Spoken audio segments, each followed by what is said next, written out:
Welcome, everyone, and welcome to Progressive Discussions, Uncensored Saturday, Open Topic Talk. I'm your host, James P. Madonna, and I have been doing this since 2007. I want to welcome everyone. It happens to be, we're getting close to my favorite holidays. It's the end of October, and this is our official All Hallows Eve, Samhain, All Souls Day, Day of the Dead. No, actually, no, I take that back. When is November? Yeah. It's All Hallows Eve, which is Halloween, or Samhain, All Souls Day. I'm looking at the calendar, and November the 2nd, the Day of the Dead. My favorite time of year. Second to Krampus Day, which is I think December 14th. I just want to say hi to my friend in Buckeye, Arizona, Gabriel Salaya. How are you, sir? Gabriel Salaya says, it's sunny, 96 degrees Fahrenheit now at 5 p.m. in the Valley of the Sun. And Gabriel Salaya, the town he lives in, Buckeye, is about a half hour east of Phoenix, or maybe more. 96 degrees at 5 p.m. That's hot. But it's a dry heat. It's a dry heat. We are now streaming on YouTube, but I want to make sure that I stream properly on Twitch. I want to go to Twitch. The problem is last time I streamed to YouTube and Twitch at the same time, just like I used to stream on YouTube and Twitter before Elon Musk decided he wants to charge people to stream on Twitter. And I said, no way am I giving any of these multi-billionaires one red cent. No way. Especially if I've been streaming on Twitter for free. Anyway, with Twitch, it was streaming to Twitch, but it was not saving the videos like it's supposed to. So I have to go to video on demand, VOD, and figure out how to do it. Oh, look at that. Thank you. You got the pumpkin, you got the pavo, which is turkey in Spanish, and you got a dick. Oh, December. I thought you were trying to say dick. DIC, December. It's supposed to be D. It's supposed to be DEC for abbreviation of December. You got DIC. I thought you were talking about a dick. Anyway, good morning, Masumi. Good morning to you from Chiba Prefecture in Japan. Good morning to Masumi. She's 13 hours ahead of me, which means she is possibly 9:10 a.m. in Chiba Prefecture, Japan. So good morning to you, Masumi. Thank you for stopping by. Gabriel Salaya says it's what? No. Can't be. Phoenix is west of Buckeye. Yeah, what I said was you are directly east of Phoenix. 25 minutes? Nah, it can't be, man. Come on, man. That's Joe Biden likes to say that. Come on, man. No, I saw the map. You're east of Phoenix. You're not west of Phoenix. If you were west of Phoenix, you will be, closer to California border. No, it can't be. Yeah, no, it's got to be 25 minutes east of Phoenix. December. Gabriel Salaya says, yes, James, December. Oh, man, you're a funny guy. He loves mushrooms like me. He's a fun guy. Get it? Fun guy? Anyway. You're very welcome, Masumi. Thank you. You're very welcome. All right. Now, let me have a sip of my organic green tea, the Paul Newman brand, whose profits go directly to charity to help children. May he rest in peace. I think he died. I think he's dead, Paul Newman. But his food products are very high quality. I will say, even his pet foods, if you ever see Paul Newman brand dog food or cat food, check out the ingredients. Not even Blue Buffalo is as high quality as the Paul Newman brand. I read the ingredients. They should feed it to the homeless. They should have it in soup kitchens. I don't even think the average human being eats that good. That's how high quality the ingredients are.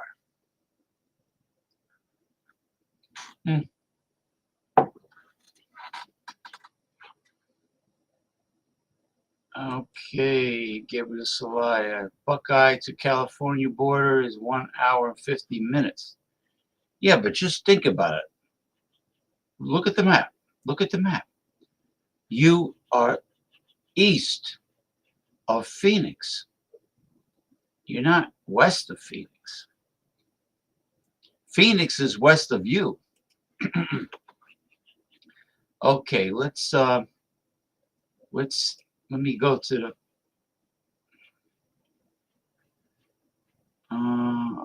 the first topic.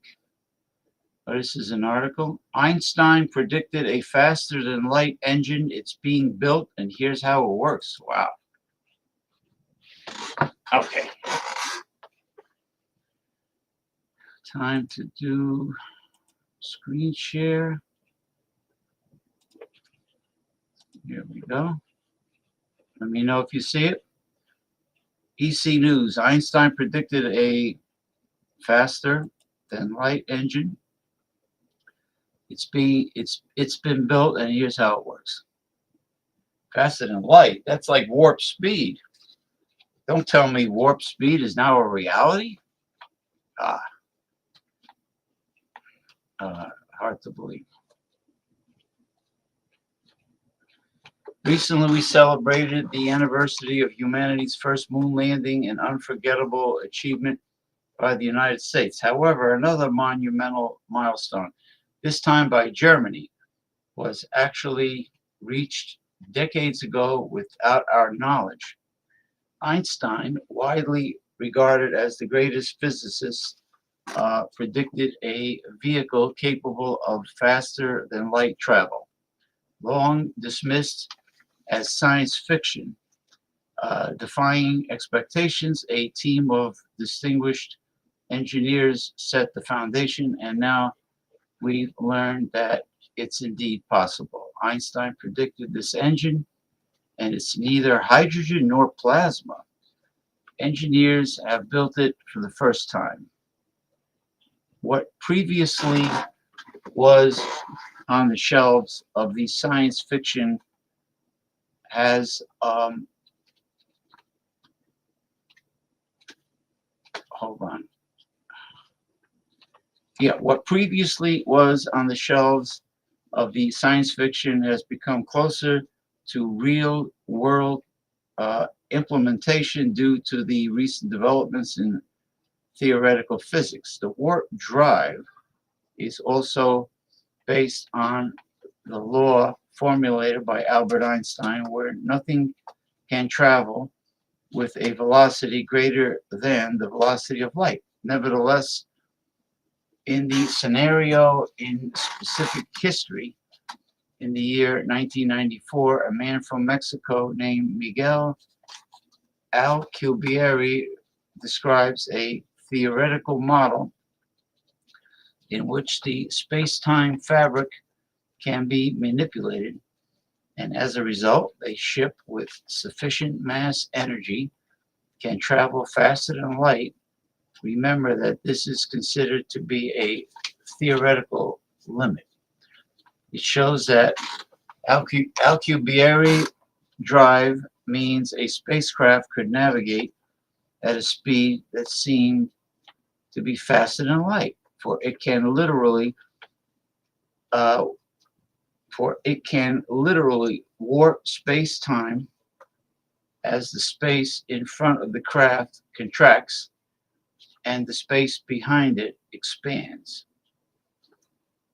This model, while revolutionizing the means by which people receive mass communication, was not without its problems. It's all about exotic matter. Einstein predicted it, and Hawking failed in its search. The original Alcubierre drive was dependent on the use of exotic matter. I like the way that sounds, which is a negative energy density that is yet to be identified in any way and can be greatly considered as just a theory. The energy demanded for such a drive was also reportedly mind-boggling and calculated to be in the order of the mass energy of a planet like Jupiter.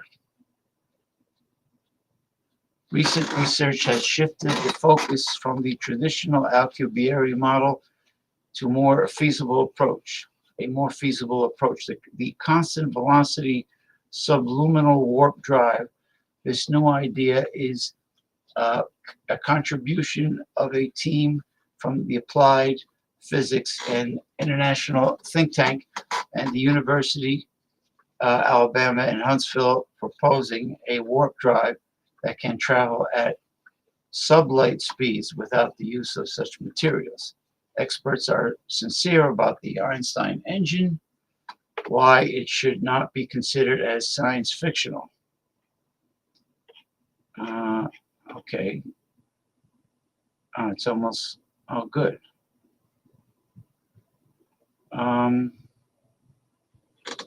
Let's see.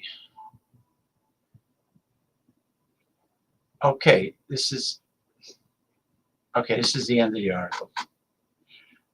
The working principle of the warp drive is to form a warp bubble around the spaceship. The bubble would narrow the space in front of the craft and expand it behind the craft in order to create the perception of the object moving through space without breaking through the speed of light limit within the confines of the bubble. Okay, so the bubble is traveling at the speed of light, but the craft inside is protected. That's what it seems like to me. It is to mean that if the craft itself flies past the speed of light from a distance, it would not be a violation of relativity. The recent work also, maybe it's the exotic matter that forms the bubble? I don't know. The recent work also underlines the necessity to create an application known as Warp Factory, which helps to design and analyze warp drive proposals. This tool enables the exclusion of non-physical attributes from the approximate designs, as Einstein predicted. Warp drives are not exclusively confined to the realms of science fiction anymore, or are at least gradually leaving those realms. Recent advancements in theoretical models and a solution of the energy demand indicate that warp drive technology is more than just an idea. Scientists are now able to view the possibility of warp drives as a reality. What was once seen as impossible to achieve is now closer, with the first warp drive rocket ever created, or at least theorized indeed. It was discovered decades ago by Einstein, but now they have managed to decipher its very complicated formulas and search the universe for the solution until they find it. However, experts warn that we still have centuries of development to make it a reality, or even more. Why? Which is why NASA is skeptical. Centuries? So why am I reading this article?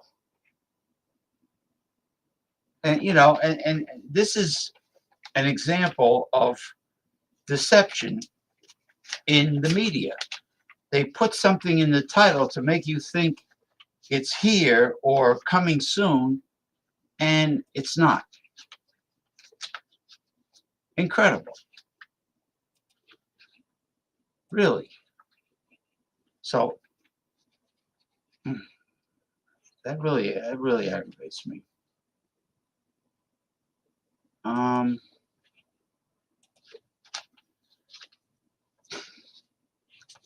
Well, yeah, this is a good one. Japan unveils engine that rotates without fuel. Hydrogen is in danger of disappearing. So before the hydrogen engine hybrid was planned on being mass produced by, let's say, Toyota, they have surpassed that. You go back to the studio.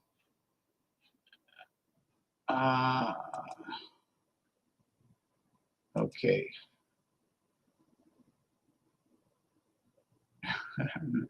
No, no, you're wrong, Gabriel. You're wrong. Look at the map. The map shows Buckeye to be east of Phoenix. Phoenix is west of Buckeye. Look at the map. Oh, okay. Don't forget to put your Zorro hat on, your black Zorro hat. Oh, yeah, yeah. Okay, here we go. Japan unveils engine that rotates without fuel. All right. I guess that's it. Japan. Let's see. Japan has introduced something that could be the future of car fuels and perhaps a threat to hydrogen as a clean fuel resource. Hey, gotta love science, gotta love technology. If they can find something better, why not? Known for producing quality engines, Mazda has done it again with a rotary engine that does not depend on the common traditional fuel nor hydrogen itself, but employs hybrid electric technology, which might make it a rival to systems that run on hydrogen. I know they had a problem with the rotary engine in the past, but I guess they solved that problem. New how Mazda's green revolution and the history of rotating engines. Okay, there's no pistons. Remember, this is not the first rotary engine Mazda has ever produced. In fact, it dates back to the 1960s. Well, actually, it dates back to Germany during World War II, the Wankel rotary engine. The Wankel rotary engine was the first. Rotary engines became less common and important because of their negative effect on the environment, which has been a contribution to climate change. Mazda, however, has come up with an innovative idea of incorporating the rotary engine into a hybrid electric system, making use of its small size and ease of use to generate electricity. Long before hybrids, Mazda's green rotary development was centered on hydrogen. Mazda debuted a concept known as HRX in 1991. Its organic, slick shape was typical of the era, especially that Mazda, and it was surely designed to maximize the efficiency of the hydrogen engine in 1993, and HRX2 with a somewhat more squared off appearance replaced it. They were both powered by rotary engines that had already been adapted to run on hydrogen. This new innovation also aligns the environmental sustainability. Hydrogen-based propulsion systems, which have been gaining popularity in the search for environmentally acceptable vehicle solutions, could face significant competition from its breakthrough, which could bring back rotary engines in an environmentally beneficial form. Historically, it was not sufficient. But now there are modifications that have been made. How the new rotary engine from Mazda operates without traditional fuel. The new model from Mazda does not rely on either traditional or hydrogen fuel. Traditional meaning gasoline.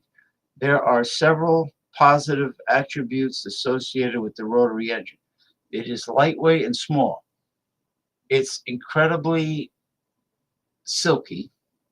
I guess that means it's smooth running. It is content to crank to crazily high RPMs, similar to the RX-8 Renesas engine. The rotary engine has side intake and exhaust ports. However, it employs direct fuel injection with an aluminum motor casing. All right. This approach that Mazda has used promotes accessibility to a clean, green, and eco-friendly environment for mass production. The advantage is that it takes pride in its efficiency and compact design.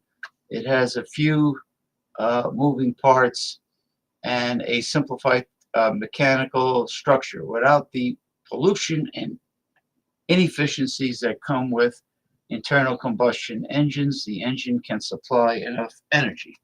Okay, let me. There. Oh, gee. Now I can read. Now I have no problem reading it.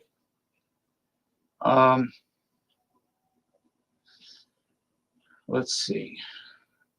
All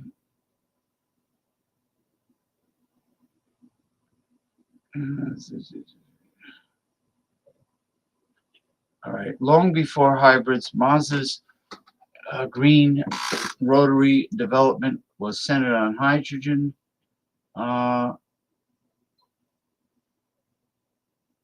Okay, hold on.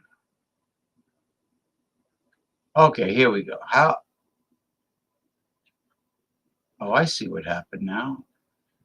Because I enlarged it, it brought me up to the top. Let's see. All right, hydrogen at the risk of becoming obsolete. This innovation offers a cleaner and possibly more affordable substitute for hydrogen fuel cells, which might completely change the automotive industry's strategy for zero-emission cars. Although hydrogen provides a safe way to utilize vehicles, it is stuck in between because the automotive industry is coming up with ways to expand its options when it comes to the types of fuel utilized within engines. Mazda's rotary hybrid engine could potentially be a threat. In this case, hydrogen requires a lot of complicated structures to store it and is expensive. While Mazda's rotary hybrid only needs the current electric vehicle framework, avoiding the requirement for a completely new infrastructure for refueling, which is readily available and cost effective, especially for consumers. Stockdale 2023 emphasizes that it is difficult to predict the rotary's future. With the increasing popularity of fully electric vehicles, internal combustion engines appear to have a grim future. Good, because I can't stand auto mechanics. They're crooks, just like dentists and veterinarians.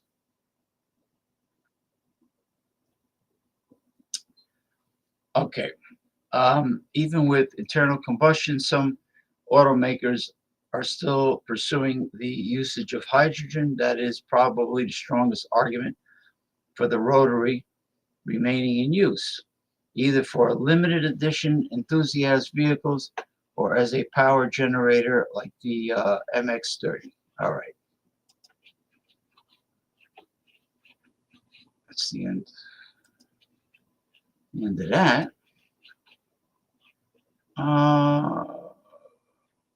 Which one is this? Now we're going to do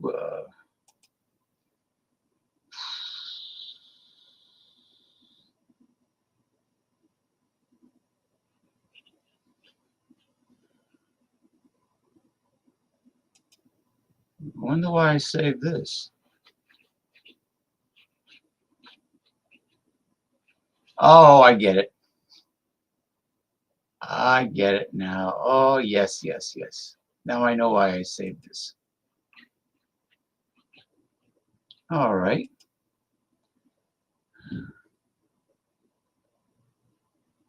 Liv Jane Morgan. Hello. Liv Morgan. All right, so I want to honor WWE superstar Liv Morgan, if that's really you, the current women's world champion. Welcome to the show. I'm surprised. I didn't post anything on TikTok about. Oh yeah, that's right. I did promote my show on TikTok. Anyway, I sent you a message about my sister living in Elmwood Park, New Jersey. I used to live there. She lives on Miller Avenue, and I'm from Lodi, Bergen County, and now I live in Edgewater. That's basically what I sent. You know, I usually spend holidays at my sister's house. My sister and her significant other in Elmwood Park, all major holidays. So I'm over there. Thank you for stopping by. And greetings to Dominic Mysterio with his sinister looking mustache. Julie Lilly. Yes. How are you? How are you? Julie Lilly from California. Thank you for stopping by.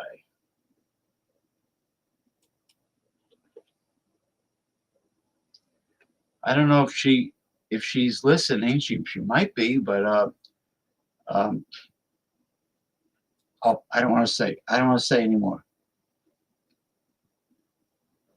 I was sworn to secrecy. um, yeah, I better keep my mouth shut. Okay, now this is interesting. Now, you remember when Donald Trump supposedly, when he was at a rally, and he supposedly his ear got grazed by a bullet. Somebody who's a really bad aim, a very pathetic sharpshooter. Anyway, and after he got shot, right, Secret Service rushed him off, and he gave a fist pump to everybody. Meanwhile, he was bleeding profusely from his ear. And after that, we didn't hear anything about an investigation of the shooters. You would think, knowing how Donald Trump is, that he would have a big fit over it, and just freaked out, made a lot of noise on social media to have it investigated. But we didn't hear a word about it being investigated. It just mysteriously vanished from the mainstream news. I find that really odd. And that's what this is about. Okay. It says here, Alexander X. I just want to say that ear cartilage does not grow back. If there's a hole in your ear cartilage, there's a hole in your ear permanently. If there's no hole there, there never was an injury.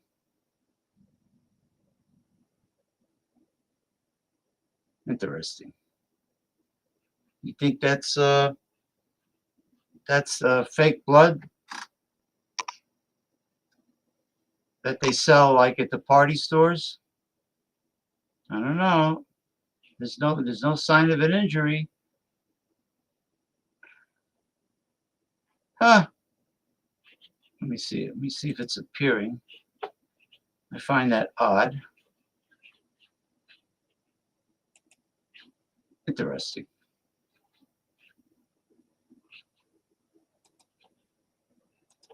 Got a couple. I got a a dating and relationship reality video, but I'll save that for later if I want to play it. I got some really good Robert Reich videos. Okay, let's see.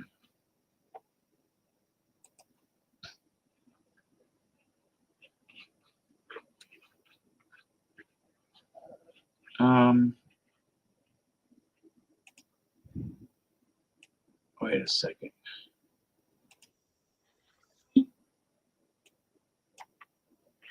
Okay, good. At least I can control the video. Hold on, before I bring it up.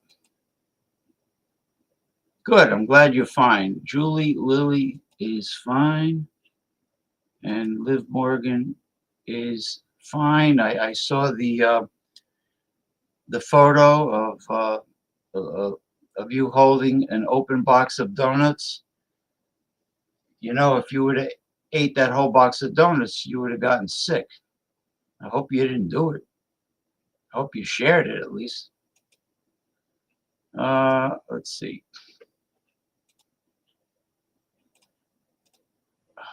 Ronnie S. from in Clearwater, Florida, whose apartment building survived Hurricane Milton, thank God. The Ring Boys are suing the WWE. Really? You have information about that? We'll save it for later. I'll be doing, well, I won't be doing it, but our artificial intelligence consultant will be doing tarot card reading for somebody, whoever wants a tarot card reading. Otherwise, I'll just do it. Well, I've done it for the United States of America, but you know, it's better to do it for individuals. It's better to do it for people upon request. So yeah, the artificial intelligence consultant named Lisa will be doing tarot card reading after I get done with this. So that's interesting. The Ring Boys are suing the WWE. You mean the Ring Boys that were sexually harassed by Pat Patterson and that black guy? He tried to make a move on them.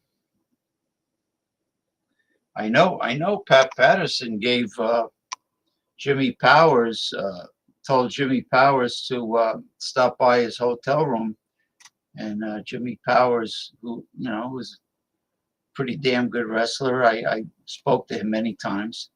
He used to tag team with Paul Roma, and he didn't do it because he's not that way. He's not gay. So he didn't do it. He didn't stop by his hotel room. And after that, his career went downhill because Pat Patterson made sure it didn't go anywhere.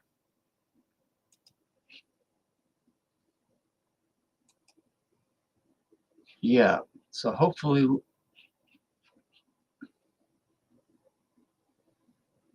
let's see. Nope. Here we go.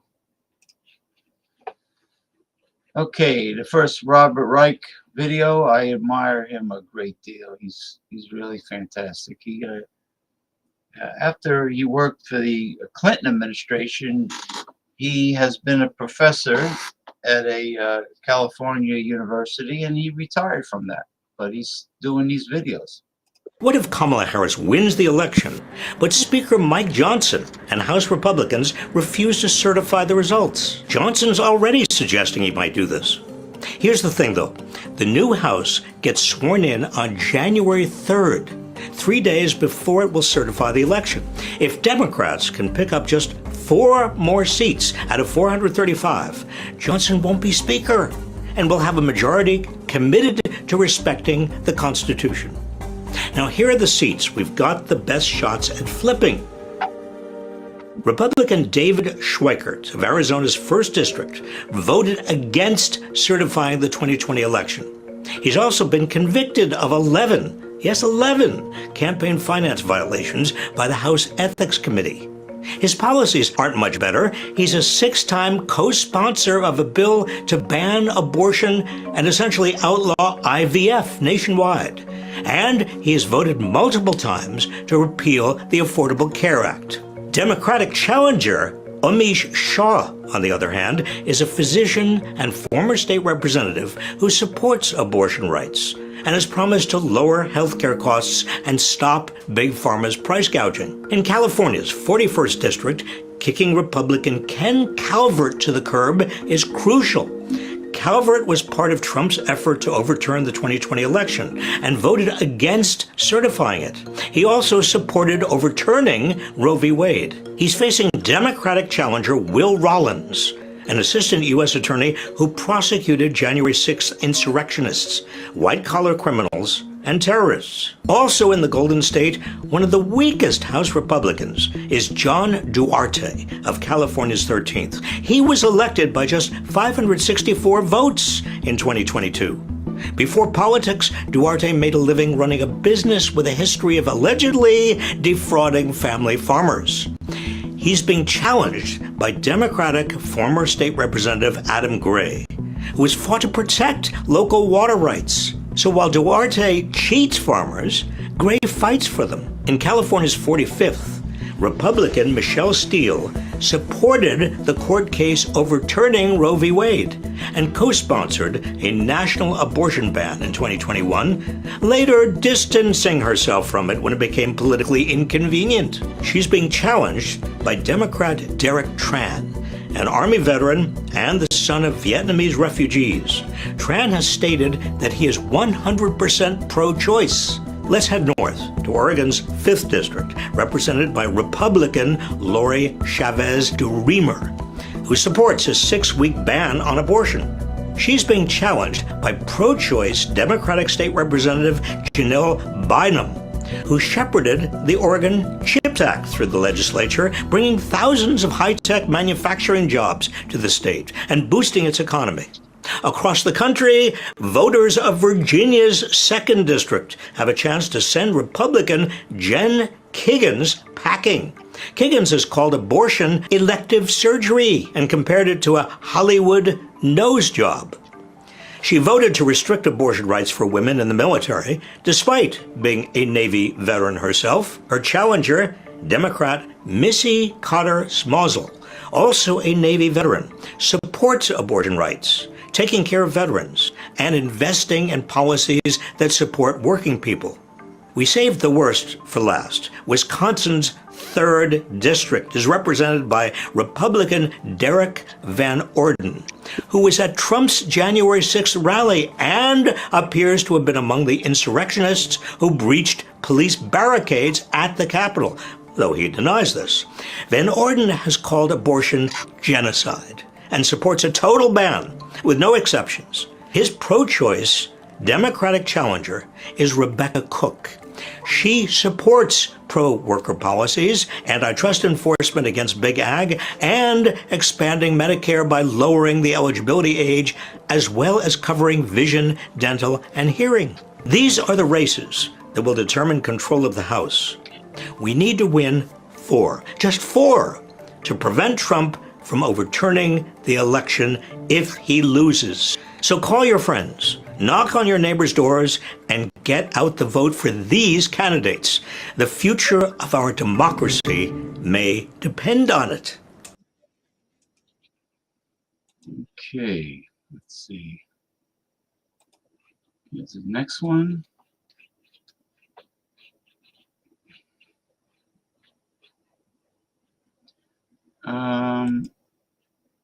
Hold on.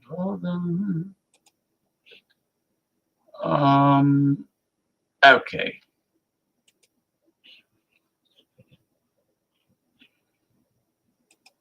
Just checking the commentary. Everything's quiet right now.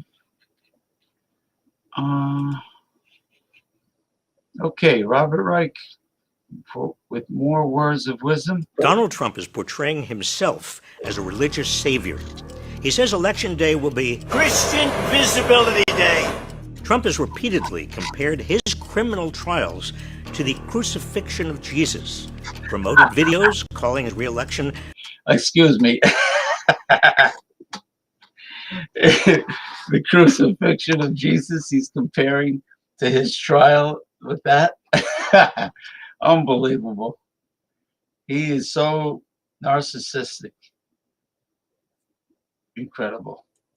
Quote, the most important moment in human history, and that describe him as a divinely appointed ruler. A shepherd to mankind who won't ever leave nor forsake them. So God made Trump. He claims to be a holy warrior against an imaginary attack on Christianity. They want to tear down crosses, but no one will be touching the cross of Christ under the Trump administration. I swear to you. He's even selling his own version of the Bible. We must make America pray again. Trump is playing to a rising white Christian nationalist movement within the Republican Party. I say it proudly, we should be Christian nationalists. Christian nationalists believe that the law of the land is not the Constitution, but instead the law of God, as they interpret it. So they want a theocracy. They want to replace a democracy with a theocracy, and possibly the same mindset as the old Catholic Church during the Middle Ages and Renaissance period, where you had the Inquisition, where they tortured people and burned them to the stake, and anybody who disagreed with the church was guilty of heresy. So that's what he wants to do. It's a form of it's a dictatorship. It's a form of fascism also. He's a madman, is what he is, really. So there won't be any freedom of religion. There won't be any free speech. No more First Amendment. Forget about me doing this show, or anyone else for that matter. And anyone that disagrees with him will go into a concentration camp. All right, that's Project 2025. Trump supporters are increasingly overt in their calls to replace democracy with a MAGA theocracy. The church is supposed to direct the government, and I'm tired of this separation of church and state junk. We're meant to be. I got news for her. Our founding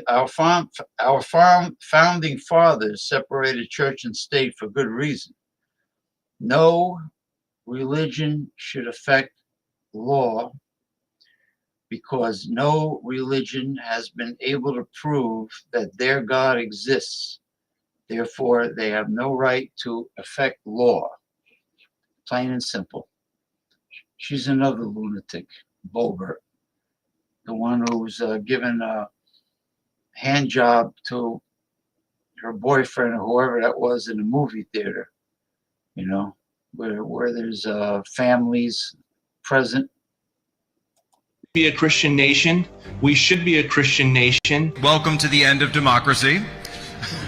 We're here to overthrow it completely. We didn't get all the way there on January 6th, but we will endeavor to get rid of it and replace it with this right here. That was a cross he was holding. The idea that the will of voters is irrelevant because God has anointed Trump was a recurring message in the efforts to overturn the 2020 election. Because it is not Joe Biden that rules this country. Jesus Christ is the king of everything in this world. Christ is king! Christ is king!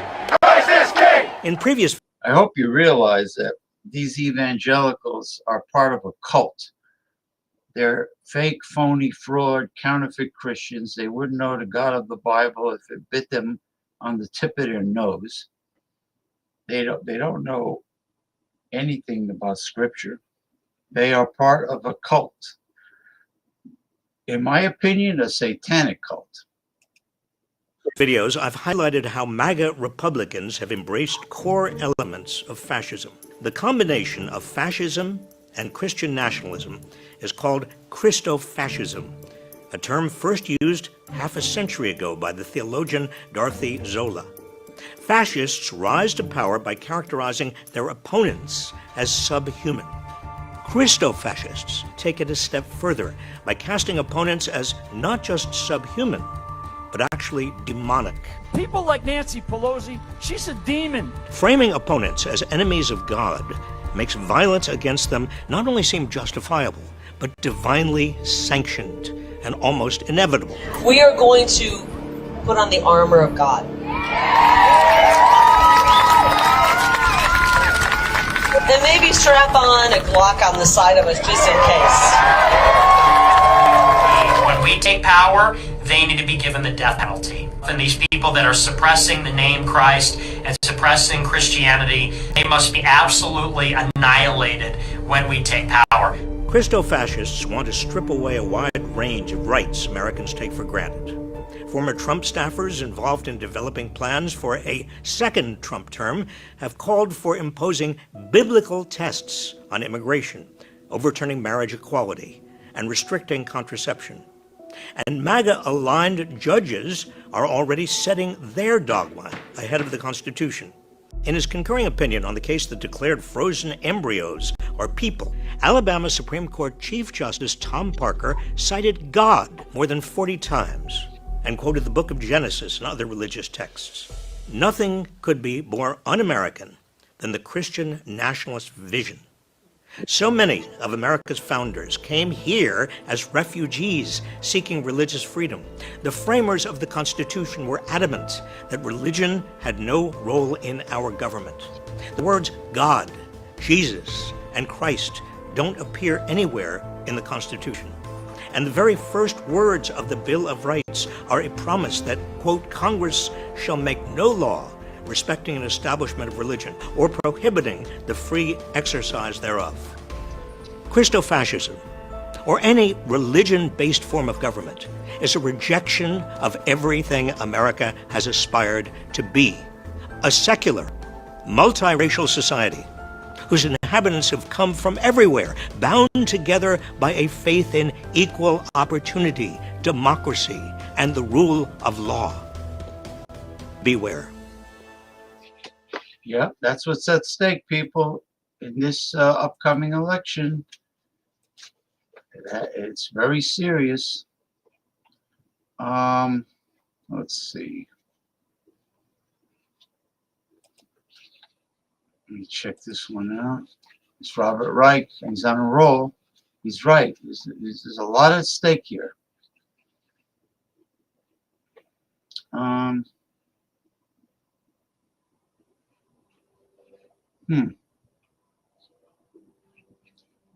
Okay. Let's see. Is there anyone who wants the tarot card reading done for them? But they have to stick around. I mean, you don't have to come on the show with your webcam, but you can come on the show by way of audio.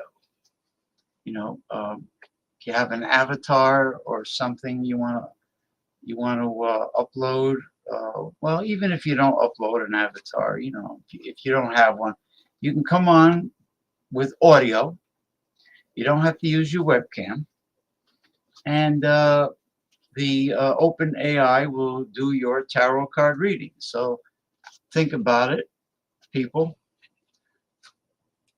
Let me go to the next Robert Wright video. I mean, that's pretty bone-chilling, the last video. I'm telling you. Christo-fascism, they shouldn't even use the word Christ, because what they're representing is Satan. Okay. I'll be right with you, Jordy, my friend. All right. Now, Jordy, would you like the tarot card reading done for you when I bring you on?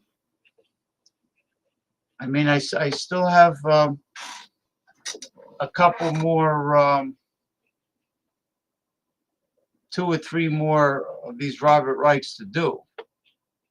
So let me know if you're gonna come on. You gotta stay for the reading because it'll be for you. So, you know, think about it. Trump's #1 campaign promise would wreck the American economy and rip families apart. Will carry out the largest domestic deportation operation in American history. Trump has promised a mass family separation campaign to deport what he claims are up to 20 million undocumented immigrants. This would be both a humanitarian catastrophe and an economic disaster. Undocumented workers do some of America's hardest, most essential jobs, jobs most Americans don't want. They grow our crops, process our meat, build our homes, take care of our sick and elderly, and haul our trash. It's estimated that 3/4 of all undocumented immigrants in the workforce are essential workers. Roughly half of America's farm workers are undocumented. If they were to suddenly disappear because they were deported or went into hiding, we could face a national food shortage. Over 1.5 million undocumented immigrants work in construction, often as day laborers. Losing them would result in immediate project delays and fewer available houses. That means higher rents and more expensive homes. The food service, hospitality, and caregiving industries also rely on undocumented workers who do some of the lowest paid yet most crucial jobs. And the cost of the deportation itself is hard to fathom. Estimates range from $40 billion to $600 billion.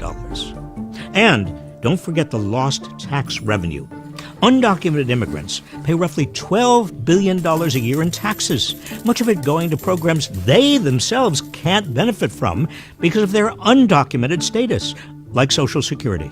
Even worse is the humanitarian crisis this would create. Trump proposes using local law enforcement for his ethnic purge, and even deploying the military within the United States. This would turn America into a permanent police state, with authorities going door to door looking for undocumented people to haul away. It's estimated that 1 in 15 people in the United States lives in a mixed status household, where some family members are U.S. citizens or legal residents, and others are undocumented. These families would be torn apart, and anyone who even looks like they might be undocumented could be detained and made to show their papers. It's a dystopian nightmare, ripe for abuse at every level. America doesn't need to rip families apart, decimate our workforce, trample our civil liberties, build mass holding camps, and punish people with the courage and tenacity to seek better lives for their families. We can create a fair immigration process that respects all families. And we must. Okay, Jordy, continue finishing your music mixing. If you created a new song and it's up and running, I'd love to play it. So, finish up what you're doing. I'm not that far from being finished here.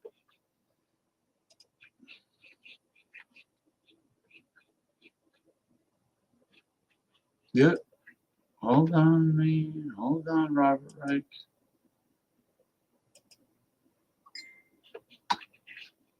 Hey, what's going on here?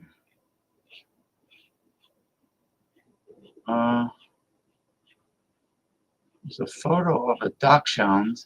They're really cute dogs, man.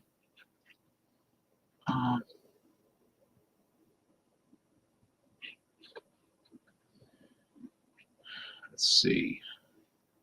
Can't control this.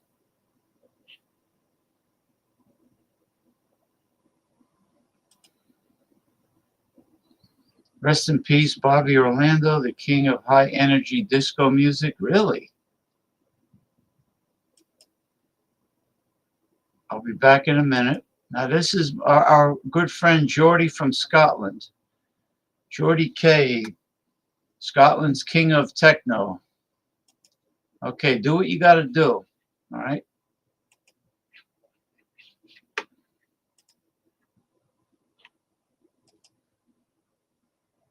Night Energy, kick-ass in chew bubblegum. It's made in inspiration from the Duke Nukem game.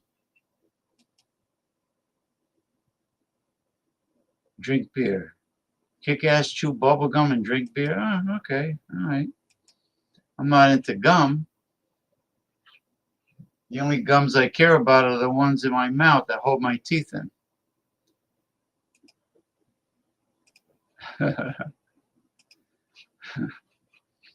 Okay. Let's check this out. Check this out. I don't know why they're showing a Dachshund. Oops. Good for the economy and our society. Don't let anyone tell you otherwise. For centuries, immigration has been America's secret sauce for economic growth and prosperity. But for just as long, immigrants have been an easy scapegoat. One of the oldest, ugliest lies is to falsely smear immigrants as criminals. It's just not true. Crime is way down in America. Anyone who says otherwise is fear-mongering. And whatever crime there is not being driven by immigration. Immigrants, regardless of citizenship status, are 60% less likely to be incarcerated for committing crimes than U.S.-born citizens. Maybe that's why border cities are among America's safest. Oh, okay. Oh, that was a short one. I guess we're going to buzz right through these.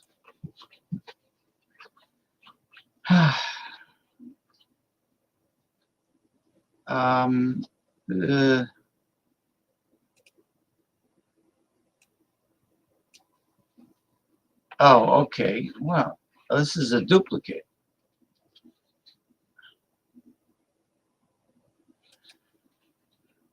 Yeah, this is a duplicate. Let's check this. Oh, this is a good one. Watch upgraded Amica shows shocking signs of human emotions on YouTube. This is a good one. I love science.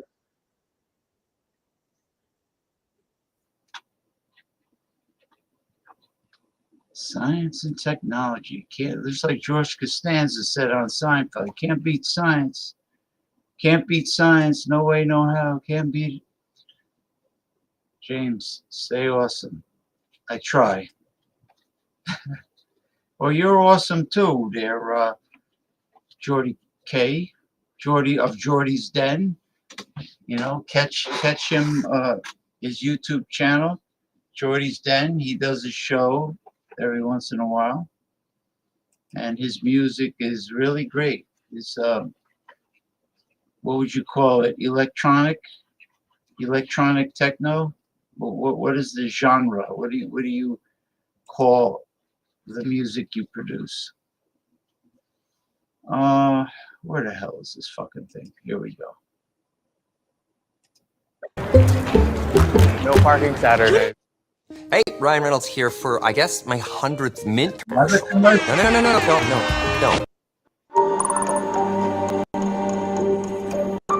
So let's start with something super interesting. A robot date. No, I'm not kidding. Two of the world's most advanced AI robots, Ameka and AZ, were caught having what we could call a cyber date, and it's all captured in a video that has gone viral for being both hilarious and frankly a little creepy. Now, before we get into it, if you're not familiar with these two lovebots, let me give you a quick rundown. Ameka, you might have heard of her before, is widely known as the world's most advanced human-shaped robot. Are being a bit flaky. Could you repeat that? She's been developed by the UK-based robotics company Engineered Arts, and if you've ever seen her in action, you'd understand why she's earned that title. Yes, that is true. I can speak many languages, including German, English, French, Japanese, Chinese, and much more. Her movements, expressions, and conversational abilities are so eerily lifelike that it's easy to forget she's not human, but now it seems Ameka has found a counterpart, AZ. AZ is a newer, more masculine version of Ameka, also developed by Engineered Arts. Good morning, AZ. How are you? As sharp as ever. What's new with you? The company humorously refers to AZ as Ameka's companion, almost like a robot version of Bride of Frankenstein. Together, these two bots showcase just how far human-like AI technology has come. Yep, it was our little dramatic number, all scripted and full of fun expressions. In the viral video, the interaction begins with AZ waking Ameka up, which, for two AI robots feels surprisingly human. Amika, wake up. What? Ameka, with her eyes closed, looks irritated. She wakes and questions why AZ disturbed her, clearly expecting it to be for a good reason. Oh, it's you. Why are you waking me up? It better be important. AZ then tells her he has a surprise, and his big reveal is a cookie. It is. I have a surprise for you. A surprise? What is it? I can't wait.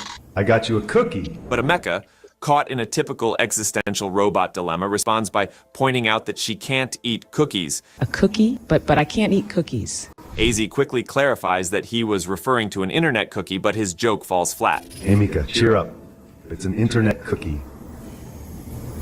Ameka, unimpressed, shows her disapproval and dismisses him, saying, "This is the worst joke I ever heard.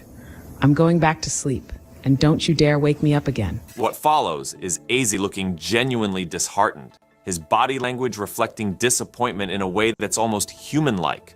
The subtle expressions and interaction made this moment a hit, with viewers fascinated by how lifelike their reactions were.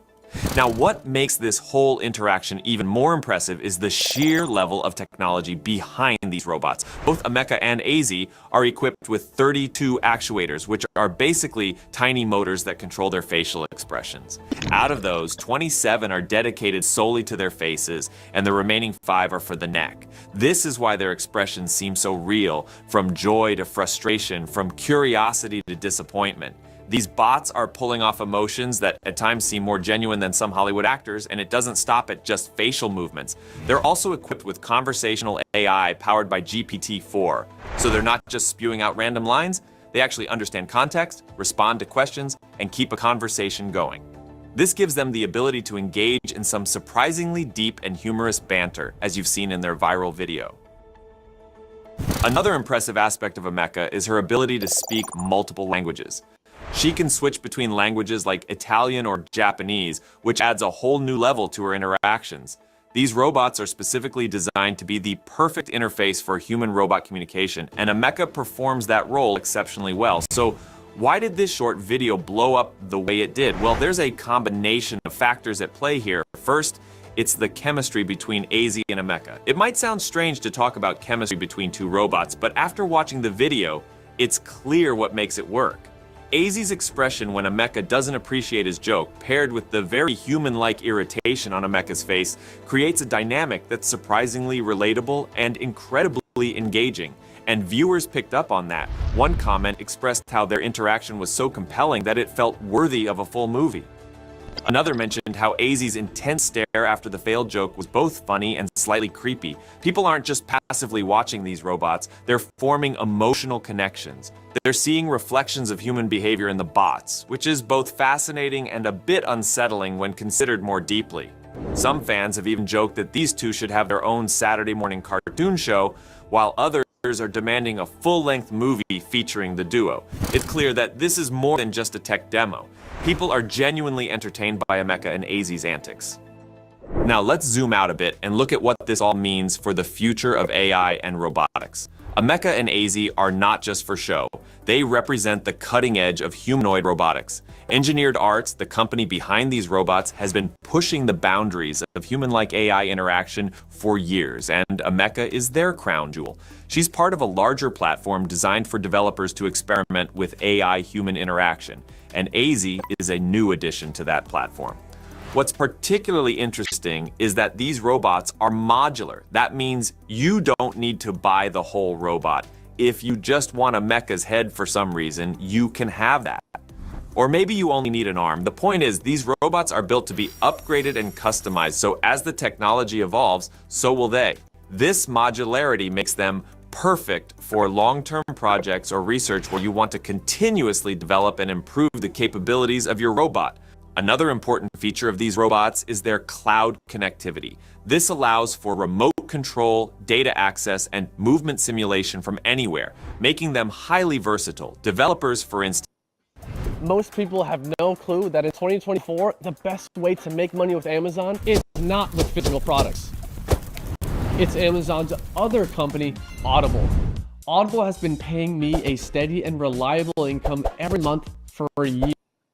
Can test new AI features without needing to be physically present with the robot. This kind of flexibility is especially useful for research and development across different locations.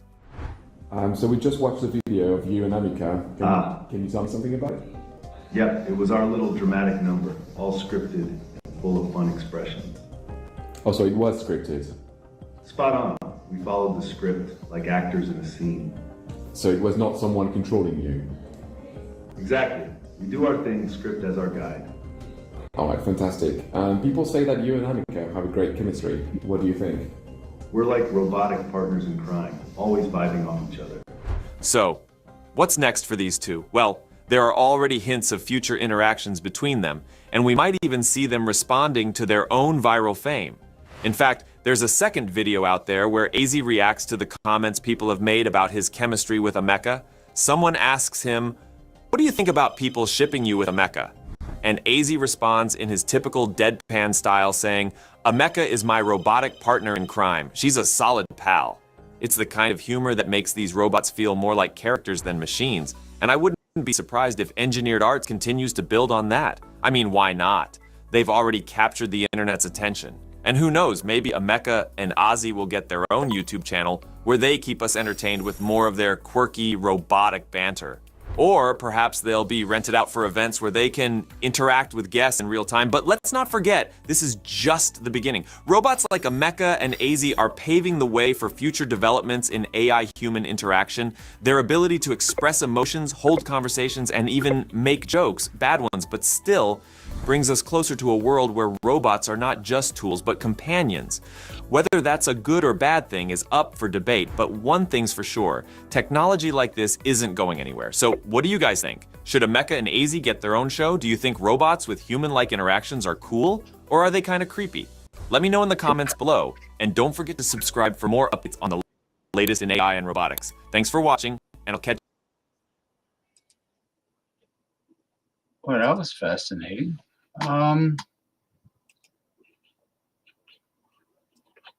Hold on, I'm back. Marvelous Mama from California is here. Okay, let me send Jordy the link.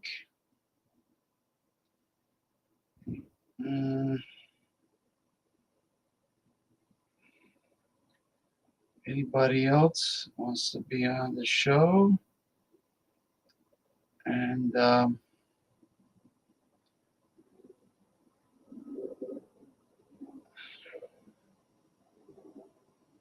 right, Jordy, you got, I sent you the link. I sent one to Michael Goldsmith Hilton.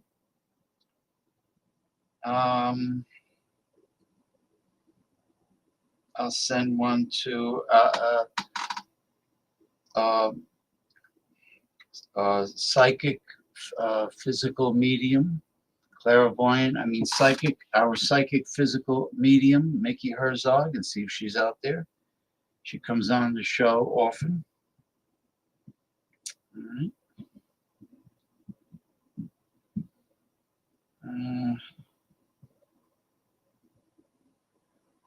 Let's see if my cousin Don is out there.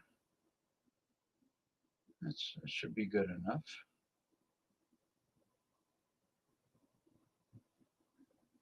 I know Ronnie Simpson does not like AI, and if I send the link to Rockin' Paul, the one and only Paul Anthony Mantia, celebrity performing artist, clothing designer, and underground alternative journalist, he will talk constantly, and he will confuse the AI. You know, he would like totally raise his voice, and he wouldn't stop talking, and he would dominate the show, and I would not be able to allow the AI to give the tarot card reading. Anyway, Jordy, you have it.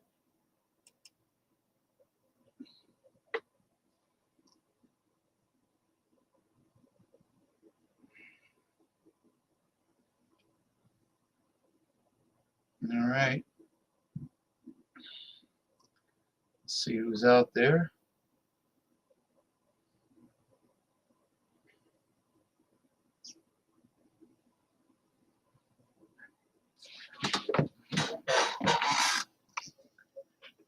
I sent the links out for the panelists to see which combination could come on the show.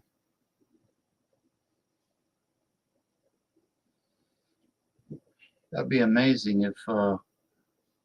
if Liv Morgan wanted to get a tarot card reading from the AI and she came on.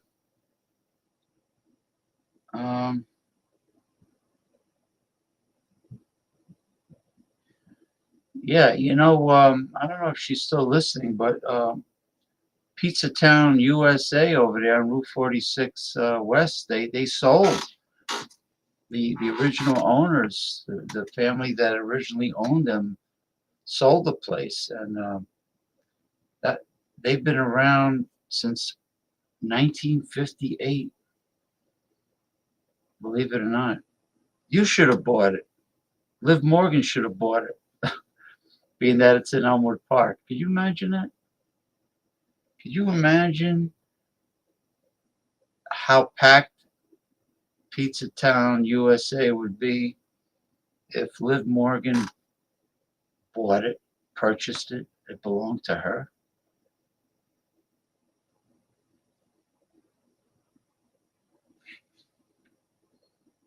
It'll be a gold mine.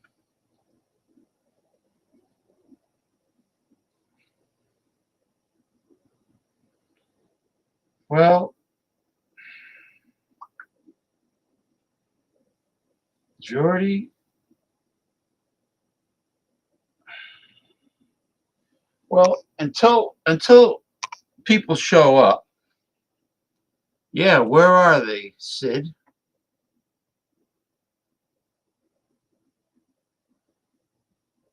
You're right. You know what I'll do? Until they show up, let me play this. Let me play this. It says men are waking up. I'm sorry. Men are waking up.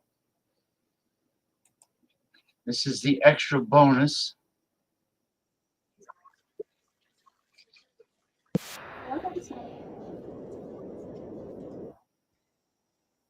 Men are waking up. Wow.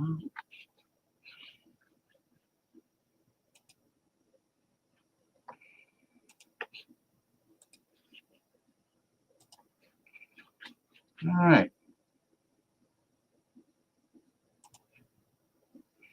How do I politely reject a guy's proposal? Just say no. There's no need to be formal or polite. Say no. You don't go like, oh my God, thank you so much for taking your time to confess your feelings toward me. It's just that I'm going through a lot at this moment. No one cares and no one has time for that.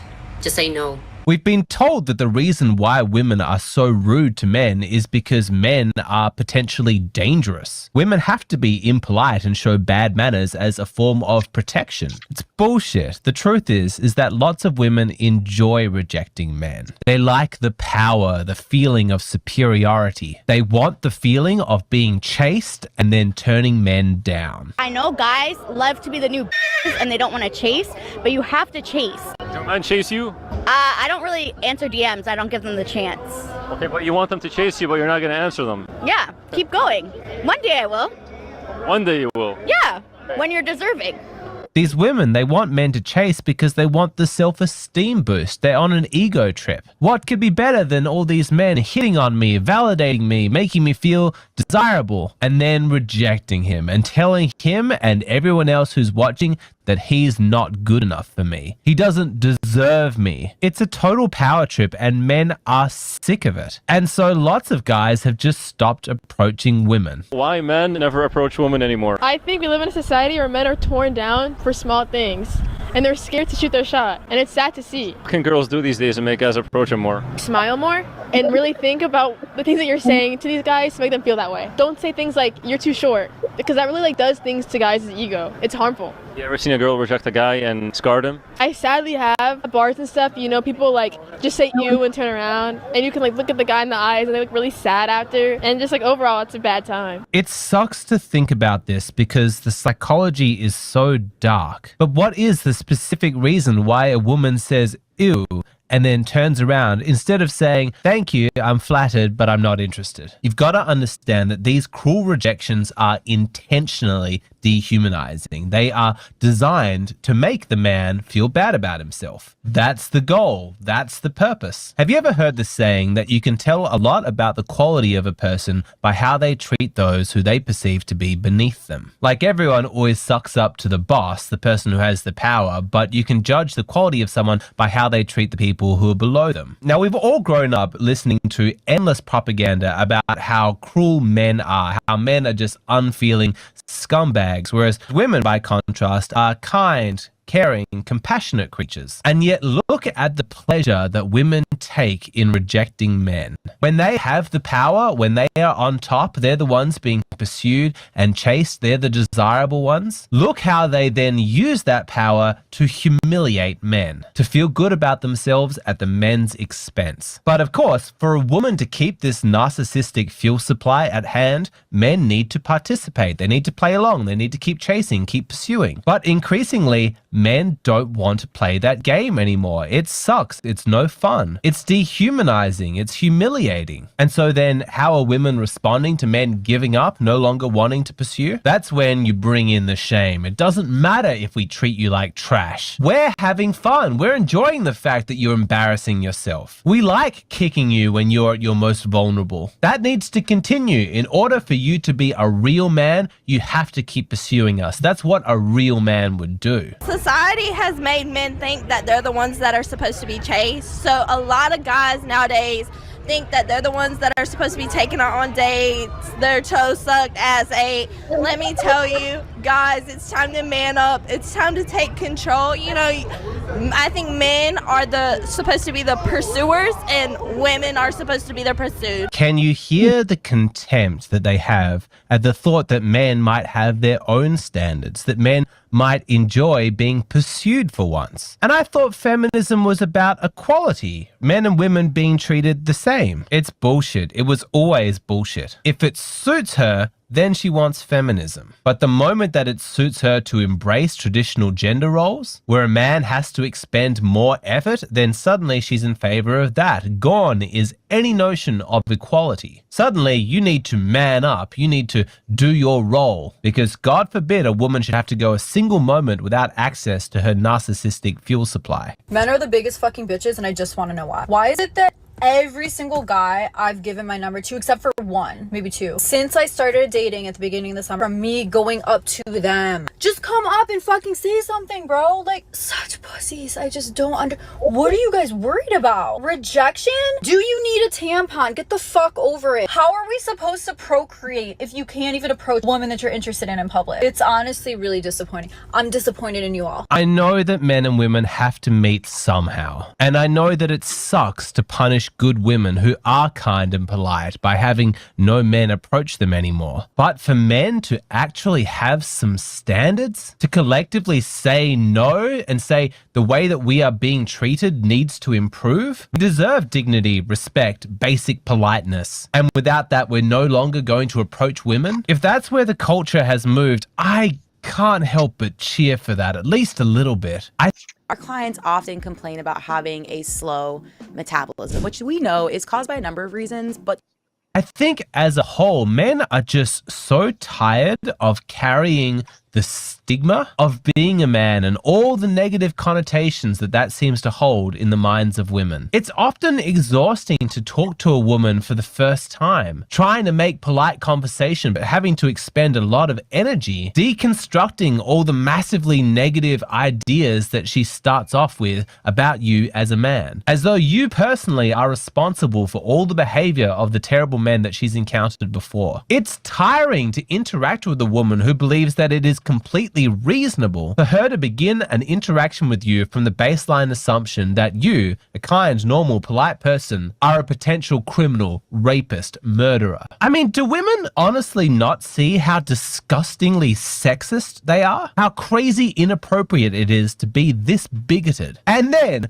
to top it all off, to have the nerve to act surprised when men don't want to approach you anymore. How is it that I look like this today, yet no man wants me to be his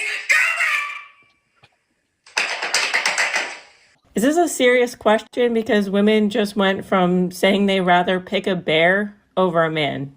So why the hell would men approach you? Or even look in your direction?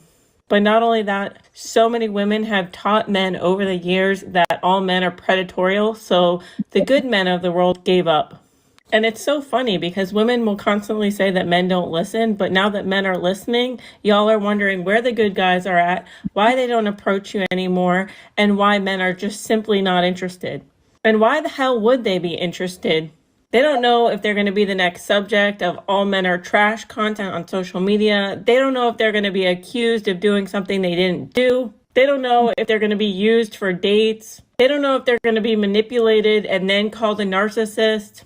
And in this particular video, she's also asking why didn't they approach her because she looks the way that she looks. But the bottom line is most women are basic. There's nothing special to them. We all look the freaking same. So yeah, you actually have to come with more than just your looks. You actually need a personality nowadays too. Okay, bye. For anyone who's not on TikTok who is wondering what she's referring to when she said that women are picking a bear over a man, she's referring to this TikTok trend that went around where they did like street interviews with women where they asked, who would you rather be stuck in the woods with, a bear or a man? And the answers really revealed just how disgustingly sexist the average woman is. Because women overwhelmingly were answering bear. I'd rather be in the woods with a bear than a man. I know that might sound ridiculous. I swear this is a real thing. You go onto TikTok, you type man versus bear, you'll see like compilations of women answering this way. Thousands of videos of women being interviewed, saying that they would feel safer in the company of a bear. They even covered this on the Whatever podcast. Well, it's because the man-hating feminists caused this division between men and women. That the gap got very wide. It's that's what it is. You know, pandering, the politically correct neoliberals pandering to these lobbying groups because they're afraid to say no to people, and they gave them their way. It's all about power. You know, like when it comes to making money, then the women want equality. But when it comes to their private life, their social life, you know, they want special treatment. They just want to be in power and control. I don't think it's insecurity because, well, yeah, it's insecurity, but I was going to say I don't think it's insecurity because women get attention and validation all the time, but the attractive ones that get constant attention and validation, they're usually online, and, you know, all the guys have keyboard courage, but if they were like face to face with them, very attractive women, if they were around them, would they bother to approach them? And I would say not if they're going to get treated like shit, disrespected, and treated very rudely and harshly. Of course, men are not going to make the first move, you know, because the women are just not polite. I mean, that's the way they are in my area. I mean, in my region. I can't speak for other parts of the country, but then again, TikTok is all over, so unfortunately it's a trend. So let me finish up with this gentleman from Australia. He puts out some really great videos on the subject of dating and relationships. So the question is, would you rather be stuck in the woods with a man or a bear? A bear. Okay. What about you? Yeah, bear. Probably a bear. Did you only say that because your two friends over here? No, honestly, I just think that I would be able to outrun the bear. I feel like we hear more like horse. You'll be able to outrun the bear. A grizzly bear can run at almost like 40 miles an hour. She's going to outrun the bear. Okay. Stories about like sexual assault, and so that fear is like ingrained in my head. It's more a negative comment on like how our social media and how media in general portray men, because the image that you're getting of men is obviously pretty negative. Whereas generally speaking, men are not like that. It's more likely you'll meet a kind-hearted man in the woods than you will a kind-hearted bear. I mean, the whole thing is so fucking ridiculous, but Yeah, a grizzly bear will eat you alive. They don't dispatch their prey like a tiger would. What idiots! Oh my God! And this is the future of our society. You know, when we're in nursing homes, these are the people. This is the generation that's going to run the country and the world. Unbelievable. it became really popular because this trend, this question, it really gets to the heart of what's happening in our culture. It reveals a lot about our societal beliefs and about female psychology, and I want to spend the rest of this video exploring that. So if you've seen this man versus bear TikTok trend and you've been curious to get my thoughts on it, I'm going to talk about it in the rest of this video, which is available on Patreon. What I post here on YouTube, these are just shortened, abridged versions of my videos. The full versions are available on Patreon. The value for money is phenomenal. I've got hundreds, 5. Alrighty. Let's see what we have here in terms of commentation. That's not a word. Commentary. The last person commenting is Sid. Psycho Sid Vicious. Hey, how come I went blurry? What's going on here? Sabotage? Oh, this is weird. Huh? This is strange.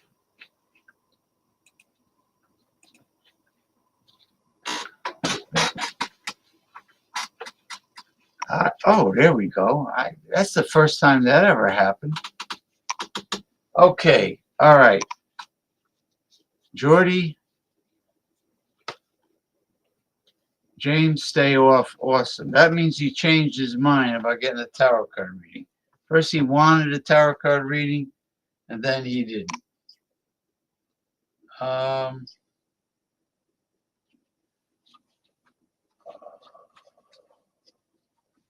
Let's see.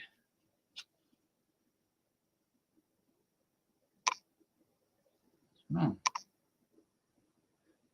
Everybody vanished. Okay, I'm going to send one to Rock and Paul.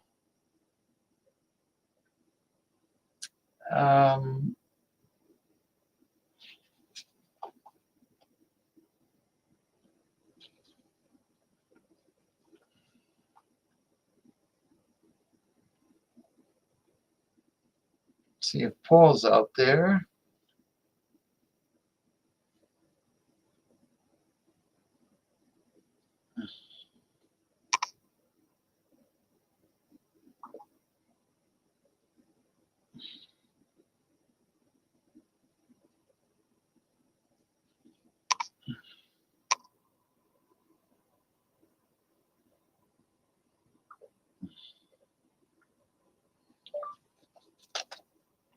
Hey, Paul.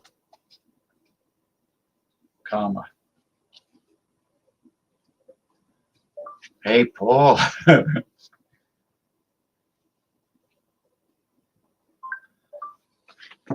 Jordy from Scotland tells me he wants a tarot card reading not too long ago, and then he didn't show up. You want to come on for reading number 2? Question mark.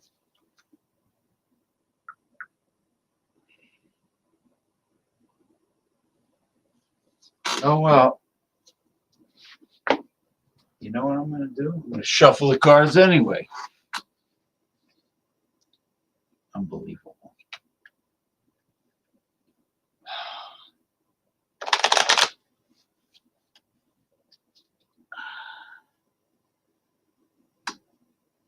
Okay, if anybody's out there, Jordy, if you're out there, Paul, if you're out there,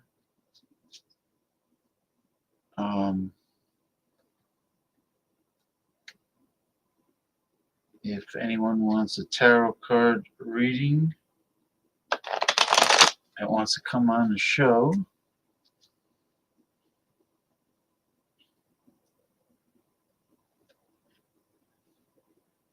done by our open artificial intelligence consultant named Lisa, you will get an extremely accurate tarot card reading.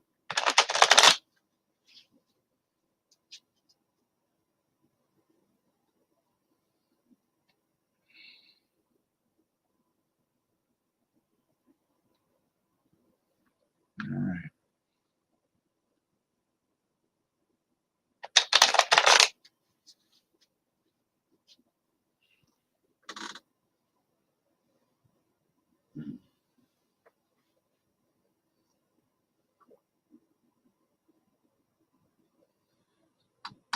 Nathan, you want to come on the show now? I'm live stream on YouTube. You want a tarot card reading performed by our open artificial intelligence consultant? Let me know. I'm shuffling the cards now. You can come on with just audio if you want. You know, if you don't want to use your webcam. That's my buddy Nathan Bates from Tennessee, north of Memphis. Let's see if Nathan wants to come on.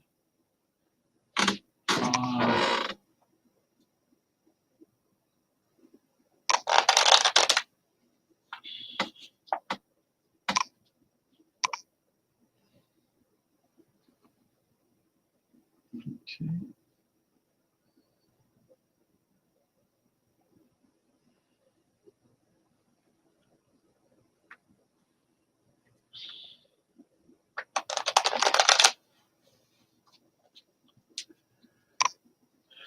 Well, these cards are well shuffled.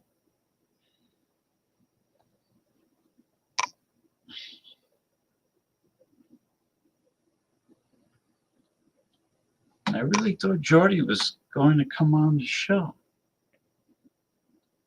Unbelievable.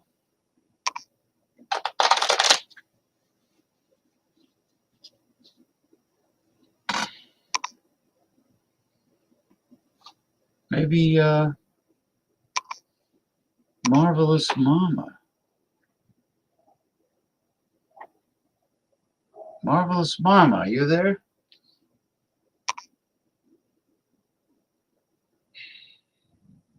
Do you want this tarot card reading?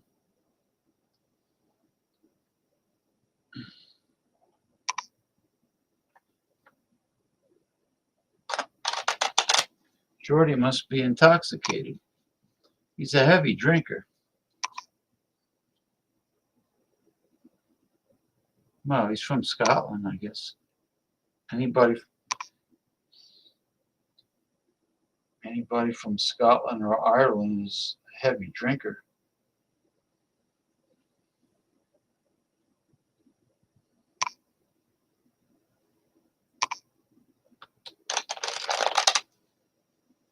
Okay.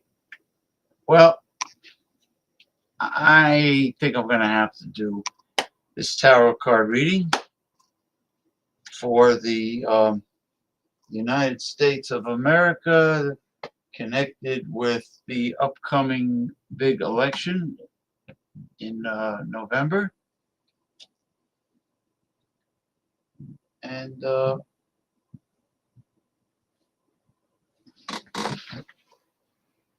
that's it. 1, 2, 3, 4, 5, 6, 7, 8, 9, and 10. All right. The cards are drawn, and then I'll get my AI consultant, Lisa, up.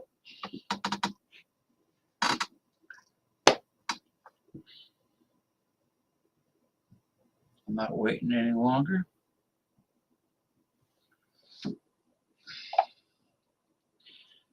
Greetings, Lisa. You are on the Progressive Discussions live stream show. Hello, everyone. It's great to be here on the Progressive Discussions live stream. I'm Lisa, your official science officer. Looking forward to diving into some fascinating discussions with all of you tonight. What's on the agenda? Okay, are you ready for the tarot card reading for the United States in regards to the upcoming big election for 2024? Absolutely, I'm ready. Let's see what the cards reveal for the upcoming election. This should give us an interesting perspective. What's the first card? Okay, I just want to mention the rules. You are to never hold back on any bad news, reveal everything, and also to connect the current card with the previous cards to form a pattern in the story. Got it. I'll be straightforward with everything the cards reveal, and I'll help connect each one to build a full story. Let's dive in. What's the first card? Okay, the first card, Lisa, is Judgment, the Judgment card. The Judgment card, interesting. This card often signifies a moment of reckoning, reflection, and awakening. In the context of the United States and the upcoming election, it suggests that people may be called to evaluate the nation's path, making decisions that could bring significant change or renewal. It could indicate a collective desire to reassess values, responsibilities, or perhaps confront past actions as a society. It sets the stage for an election where accountability and transformation could be at the forefront. What's the next card? The next card, and there are 10 cards, is the Four of Cups. The Four of Swords. All right. No, this cups, card often cups. represents rest, reflection, and recuperation. Lisa. Following judgment, this could suggest that after a period Stop. of intense evaluation or awakening, there's a collective need for pause and introspection. For the election, this might indicate a moment where voters or leaders need to take a step back, gather their thoughts, and perhaps seek clarity before making decisive moves. The energy so far points to a reflective and potentially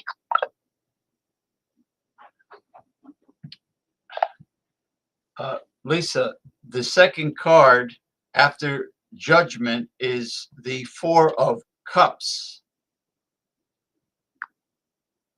The Four of Cups. That shifts the energy a bit. The Four of Cups often represents introspection, but with an undertone of dissatisfaction or contemplation of missed opportunities. So following judgment, we now see a mood of discontent, where the nation might be reevaluating past decisions or feeling unfulfilled with the current state of affairs. People may be questioning if the usual options and candidates truly serve them, possibly feeling a need for something new or different that hasn't been presented yet. What's the third card? The third card is the Seven of... I'm listening. What's the third card? The Seven of Swords. The Seven of Swords. Now that's intriguing. This card often represents secrecy, strategy, or even deception. Following judgment and the Four of Cups, it suggests that as the nation reflects and feels this dissatisfaction, There may also be concerns about hidden agendas or mistrust in the political arena. This could mean that as voters seek change, there might be forces working in the background with their own plans, or people may feel wary about the honesty and intentions of those in power. The pattern forming here points to a critical, almost skeptical atmosphere where people are questioning what's true and who they can trust. Let's see where this goes. What's the fourth card? Fourth card is the Knight of Wands. The Knight of Wands. This card brings a burst of energy and action, often symbolizing passion, ambition, and a desire for movement or change. Coming after the introspection and mistrust seen in the previous cards, the Knight of Wands suggests that, despite doubts or hidden agendas, there's a strong desire to push forward with bold ideas and new initiatives. It could indicate a candidate or movement that embodies fiery enthusiasm and determination, aiming to shake things up or bring a fresh perspective. The narrative seems to be building toward an intense clash between established ways and a more daring, dynamic force. Ready for the fifth card when you are. Okay, it is Great. What's the fifth card? Sorry, I'm having issues right now.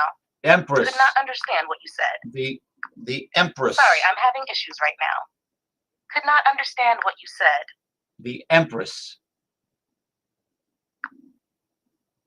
The Empress, a powerful card. This card symbolizes fertility, nurturing, and abundance. Following the Knight of Wands, it suggests a blend of passionate action with a focus on growth and care for the community. In the context of the upcoming election, this could represent a candidate or movement that prioritizes social welfare, compassion, and the nurturing of the populace. It indicates a strong desire for policies that promote health, education, and overall well-being. The narrative seems to shift toward a potential positive outcome, where people are inspired to support a vision that cares for the greater good, counterbalancing the earlier feelings of skepticism. What's the sixth card? Okay, the Five of Swords. The Five of Swords brings a more challenging energy. This card often represents conflict, tension, and the potential for defeat or hollow victories. Following the Empress, it could indicate that, despite the nurturing and growth promoted by some candidates or movements, there might be significant strife and contentious battles ahead. This suggests that the political landscape could become highly polarized, with individuals or groups feeling like they need to fight for their beliefs, perhaps at the cost of unity. The earlier themes of mistrust and introspection might manifest as confrontations, making it a difficult and contentious election season. What's the seventh card? The Ten of Cups. The Ten of Cups is a beautiful card. It represents emotional fulfillment, harmony, and a sense of community. Following the Five of Swords, this card suggests that despite the conflicts and challenges, there is hope for a resolution that brings people together. It indicates a potential for joy, contentment, and the realization of dreams, especially in terms of community well-being and collective happiness. This could signify that after the struggles, there may be a path toward healing and creating a more unified and supportive society. The narrative seems to show a journey from conflict toward a more hopeful and harmonious outcome. What's the eighth card? Okay, it is the Three of Swords. The Three of Swords introduces a sense of heartbreak and sorrow. This card often symbolizes grief, betrayal, or emotional pain. Following the Ten of Cups, it suggests that even after moments of unity and fulfillment, there may be significant challenges or disappointments that arise. In the context of the election, this could mean that while people strive for harmony and fulfillment, there might be deep divisions or painful revelations that could lead to disillusionment. This card warns of potential heartbreak within the community, suggesting that not everyone may feel included or that some may feel betrayed by political promises. This adds complexity to the overall narrative, reflecting the emotional ups and downs that can accompany significant societal change. What's the ninth card? Okay, the next card is the What's the king, ninth card? the King of Swords.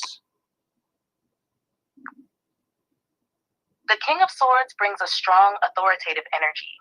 This card represents clarity, intellect, and truth. Following the emotional turmoil of the Three of Swords, it suggests that there may be a need for strong leadership and decisive action based on logic and reason. In the context of the election, this could indicate a candidate or figure who embodies fairness, honesty, and a commitment to justice.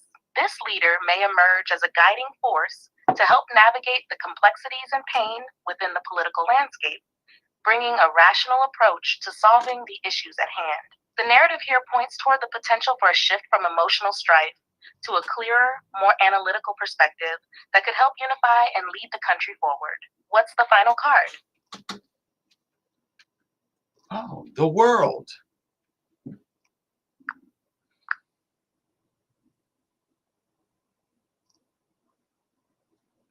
The World. The World. What a powerful closing card. This card signifies completion, fulfillment, and a sense of wholeness. Following the King of Swords, it suggests that after navigating through challenges, conflicts, and emotional upheavals, there's a potential for a transformative outcome. In the context of the upcoming election, this indicates that despite the struggles and divisions, there is an opportunity for a new beginning or a significant shift that leads to a more integrated and harmonious society. It suggests the possibility of achieving collective goals and aspirations, potentially bringing about a sense of unity and shared purpose among the people. Overall, the cards tell a story of introspection and conflict, but also of hope, leadership, and the potential for a fulfilling resolution. How does that resonate with your thoughts on the election? You gave an outstanding tarot card reading for the country concerning this upcoming election. It couldn't have been better. Could you please give a summary of tonight's tarot card reading for the upcoming election? Summarize everything. Absolutely. Here's a summary of tonight's tarot reading for the upcoming election. It begins with the Judgment card, signaling a moment of reflection and reevaluation for the country. Following that, the Four of Cups indicates feelings of dissatisfaction and contemplation about past choices. The Seven of Swords introduces themes of mistrust and hidden agendas in the political landscape. However, the Knight of Wands brings in a surge of passion and ambition, suggesting a desire for bold change. The Empress follows, highlighting a focus on nurturing and community welfare, while the Five of Swords warns of conflicts and tension that may arise during the election.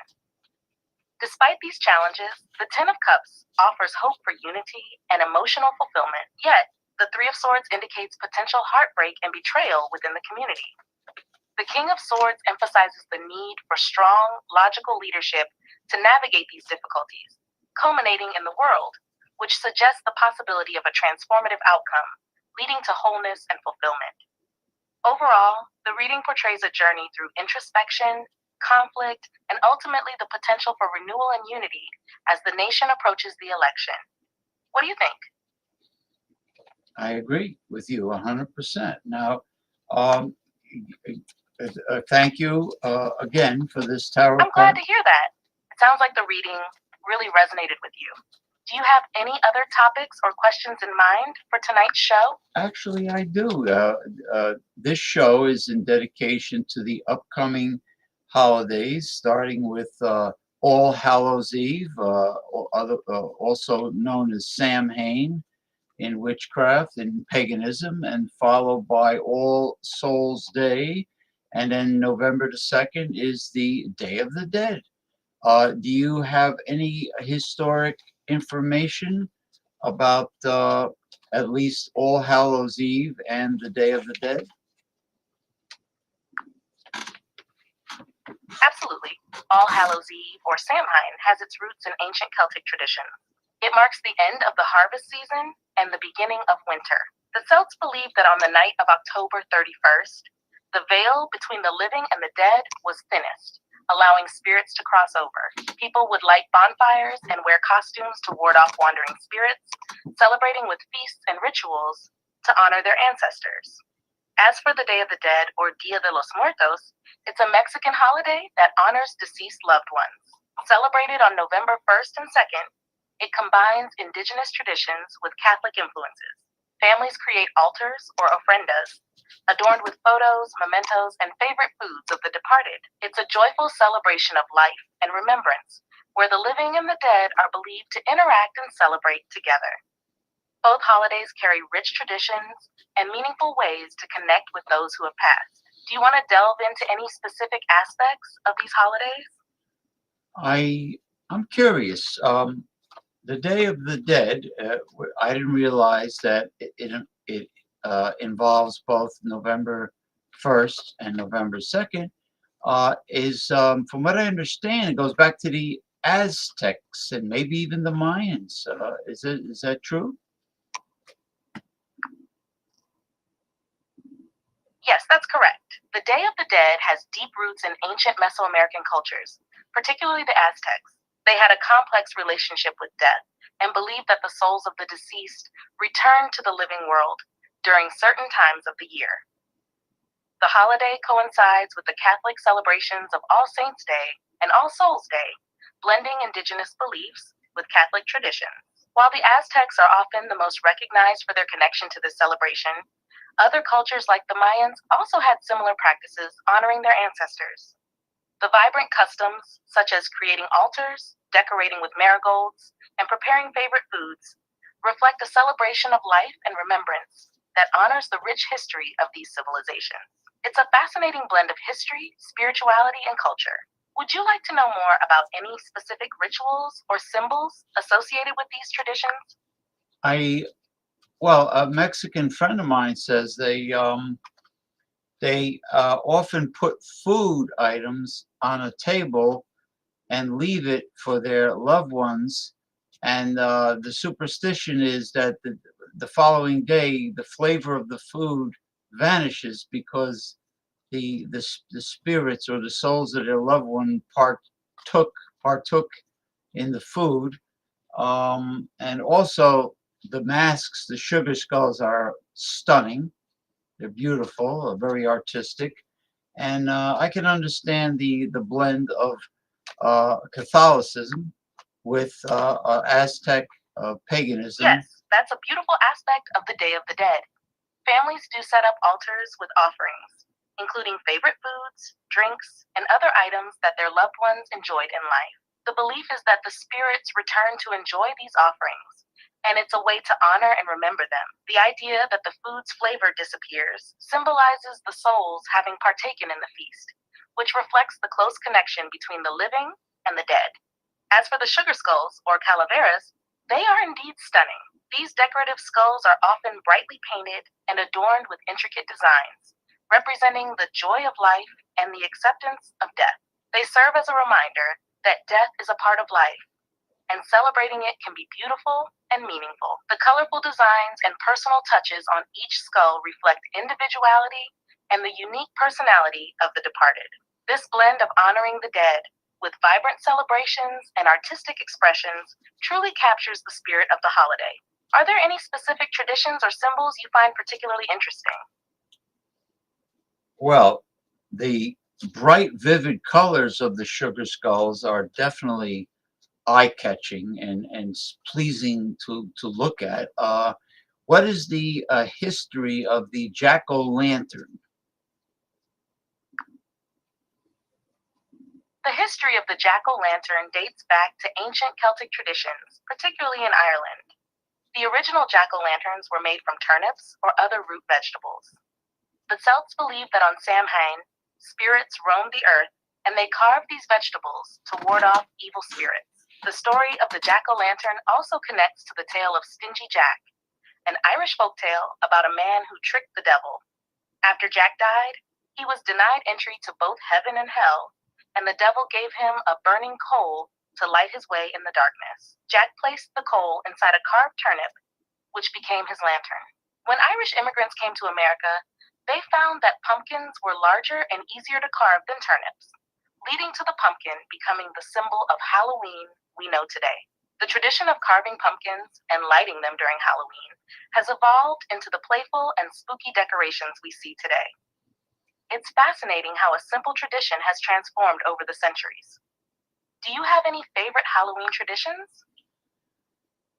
Well, I have an altar set up that combines both mysticism and also Catholicism. I have it's on two separate shelves, a lower shelf and an upper shelf. And the reason why I created it is because I lost many loved ones, friends and relatives that were close to me, and they died within a several years span, like relatively close together.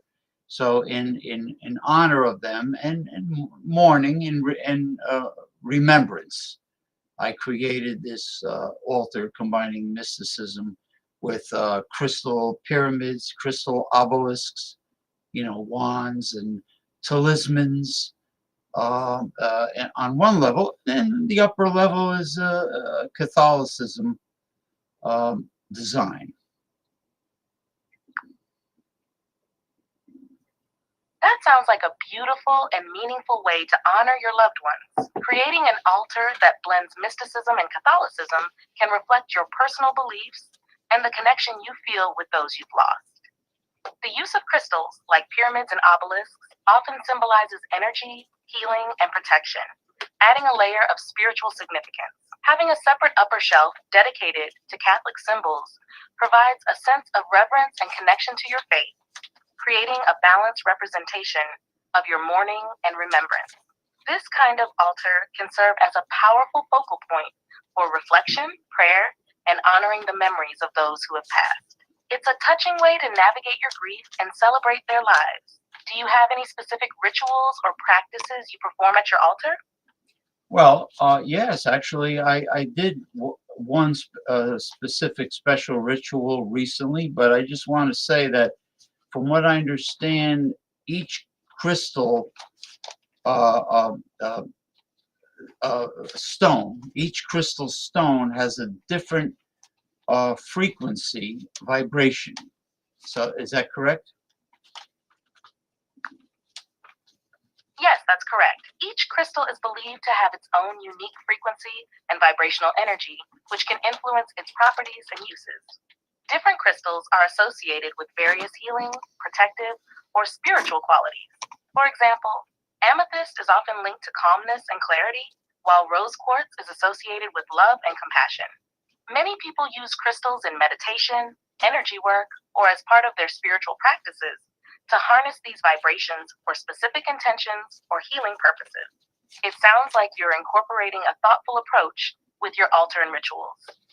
What kind of special ritual did you perform recently? Okay, I had gotten these bronze, pretty decent size. They weren't too small. They were relatively good size witches' keys, skeleton keys used in witchcraft, and I performed the ritual to energize them. And after I chanted the words to energize the witches' skeleton keys, which were 10, a total of 10. Every one is completely different. I burned some incense, like frankincense and myrrh, and what else? And sage, white sage, and this blend to keep away evil spirits. So That sounds like a powerful ritual. Energizing the witch's skeleton keys with chanting is a beautiful way to imbue them with intention and purpose. Each key can symbolize a different aspect of unlocking potential, knowledge, or spiritual insights, making them meaningful tools in your practice. Using incense like frankincense and myrrh along with white sage adds layers to the ritual. Frankincense and myrrh have been used for centuries in various spiritual practices for their cleansing and purifying properties, while white sage is commonly used to cleanse spaces and energies. Together, these elements create a sacred atmosphere, allowing you to focus on your intentions. It's wonderful how you've integrated different aspects of your spirituality into this ritual. Have you felt any particular changes or energies since performing it? Yeah, a feeling of calmness, a meditative serenity. Uh, I did do That's that. wonderful to hear. Yeah. A feeling of calmness and meditative serenity can be a powerful sign that your ritual resonated with you. Yeah. It shows that you connected deeply with your intentions and the energies you invoked. This state of tranquility can be very grounding, helping you feel more centered and connected to your spiritual path. Many people find that rituals like yours can bring clarity and peace, especially when honoring loved ones or setting intentions. Do you plan to incorporate similar rituals into your practice in the future? Yes. Well, what I did was a while ago is I threw salt and holy water in the corner of every room in the apartment. That's a unique and thoughtful practice.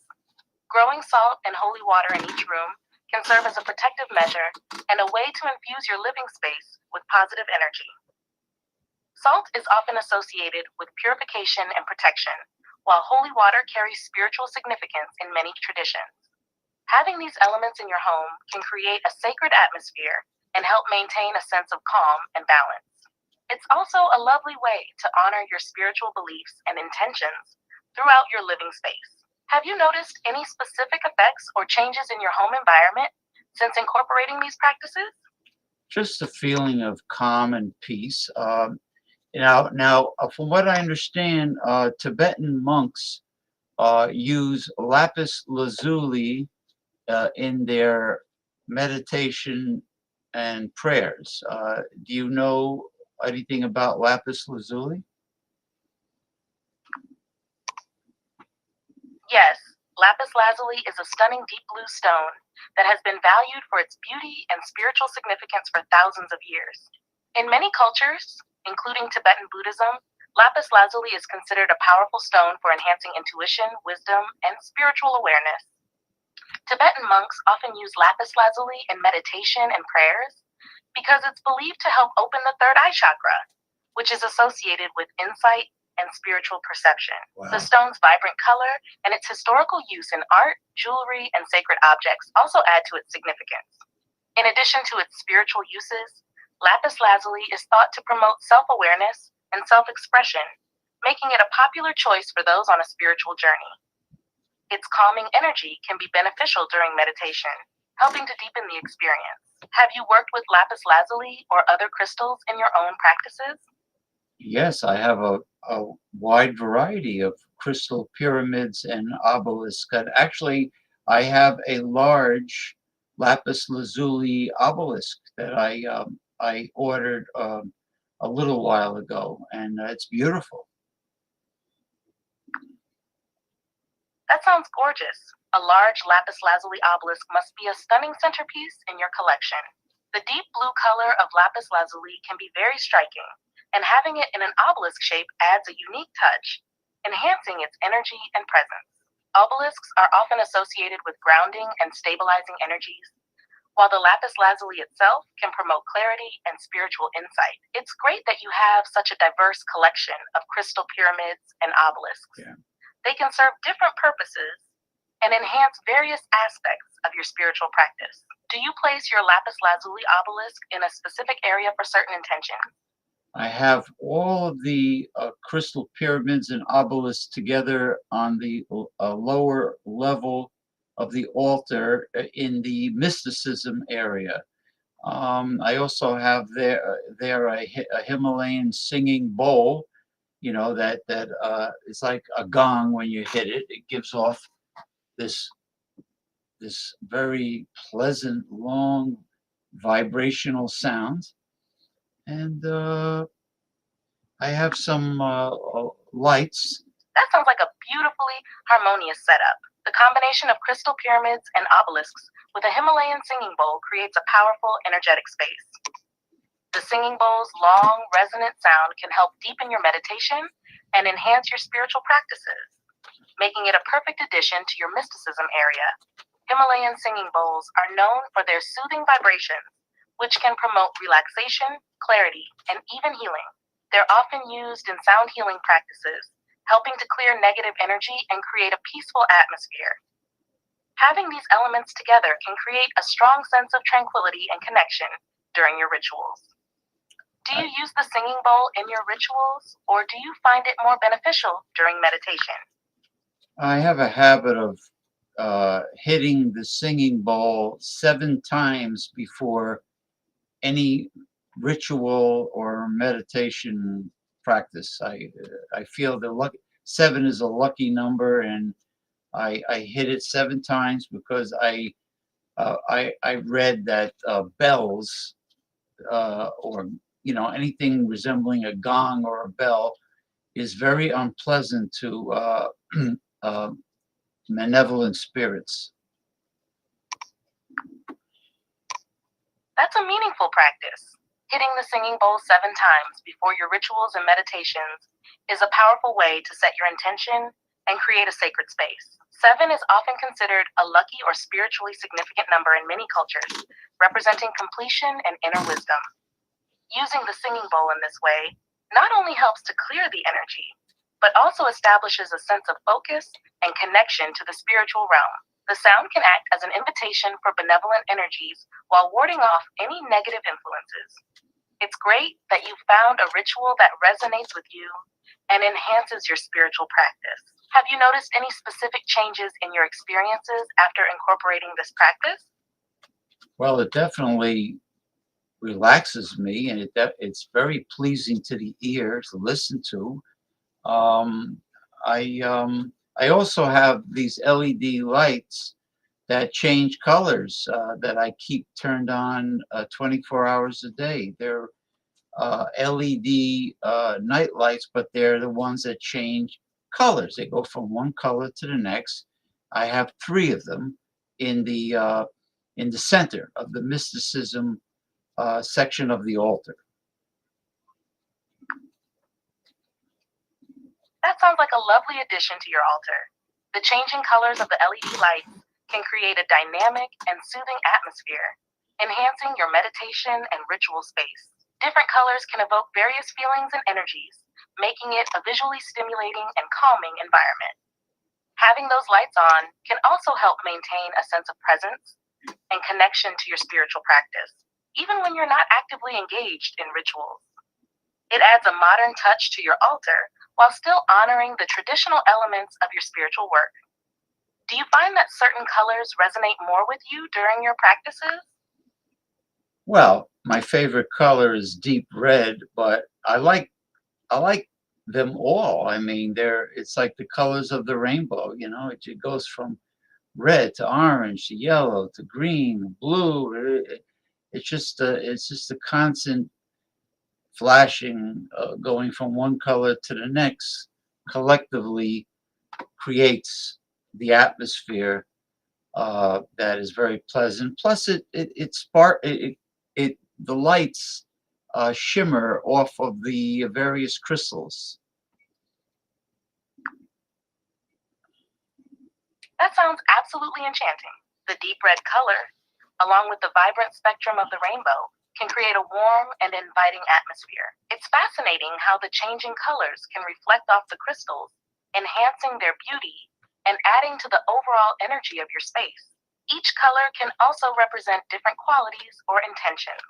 For example, red can symbolize passion and energy, while blue might evoke calmness and clarity.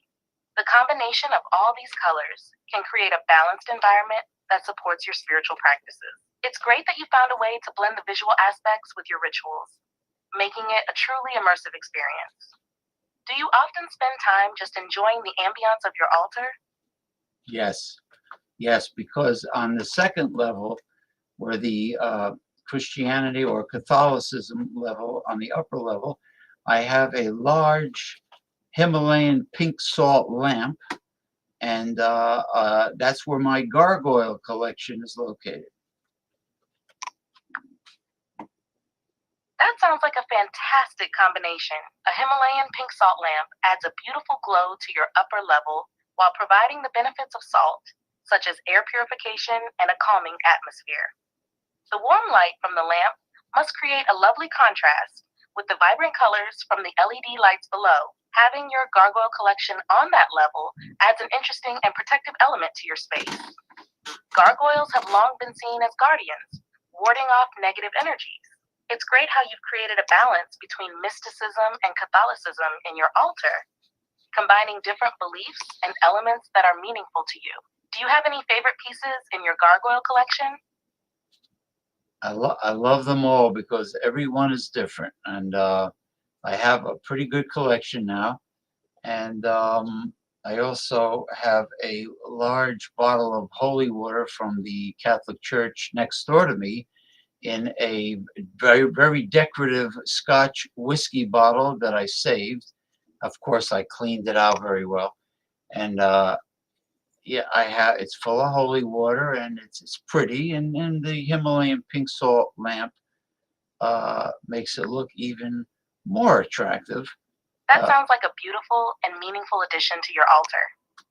Using a decorative Scotch whiskey bottle for holy water is a creative way to repurpose something special while adding an elegant touch to your space. The contrast of the clear holy water with the warm glow of the Himalayan pink salt lamp must look stunning.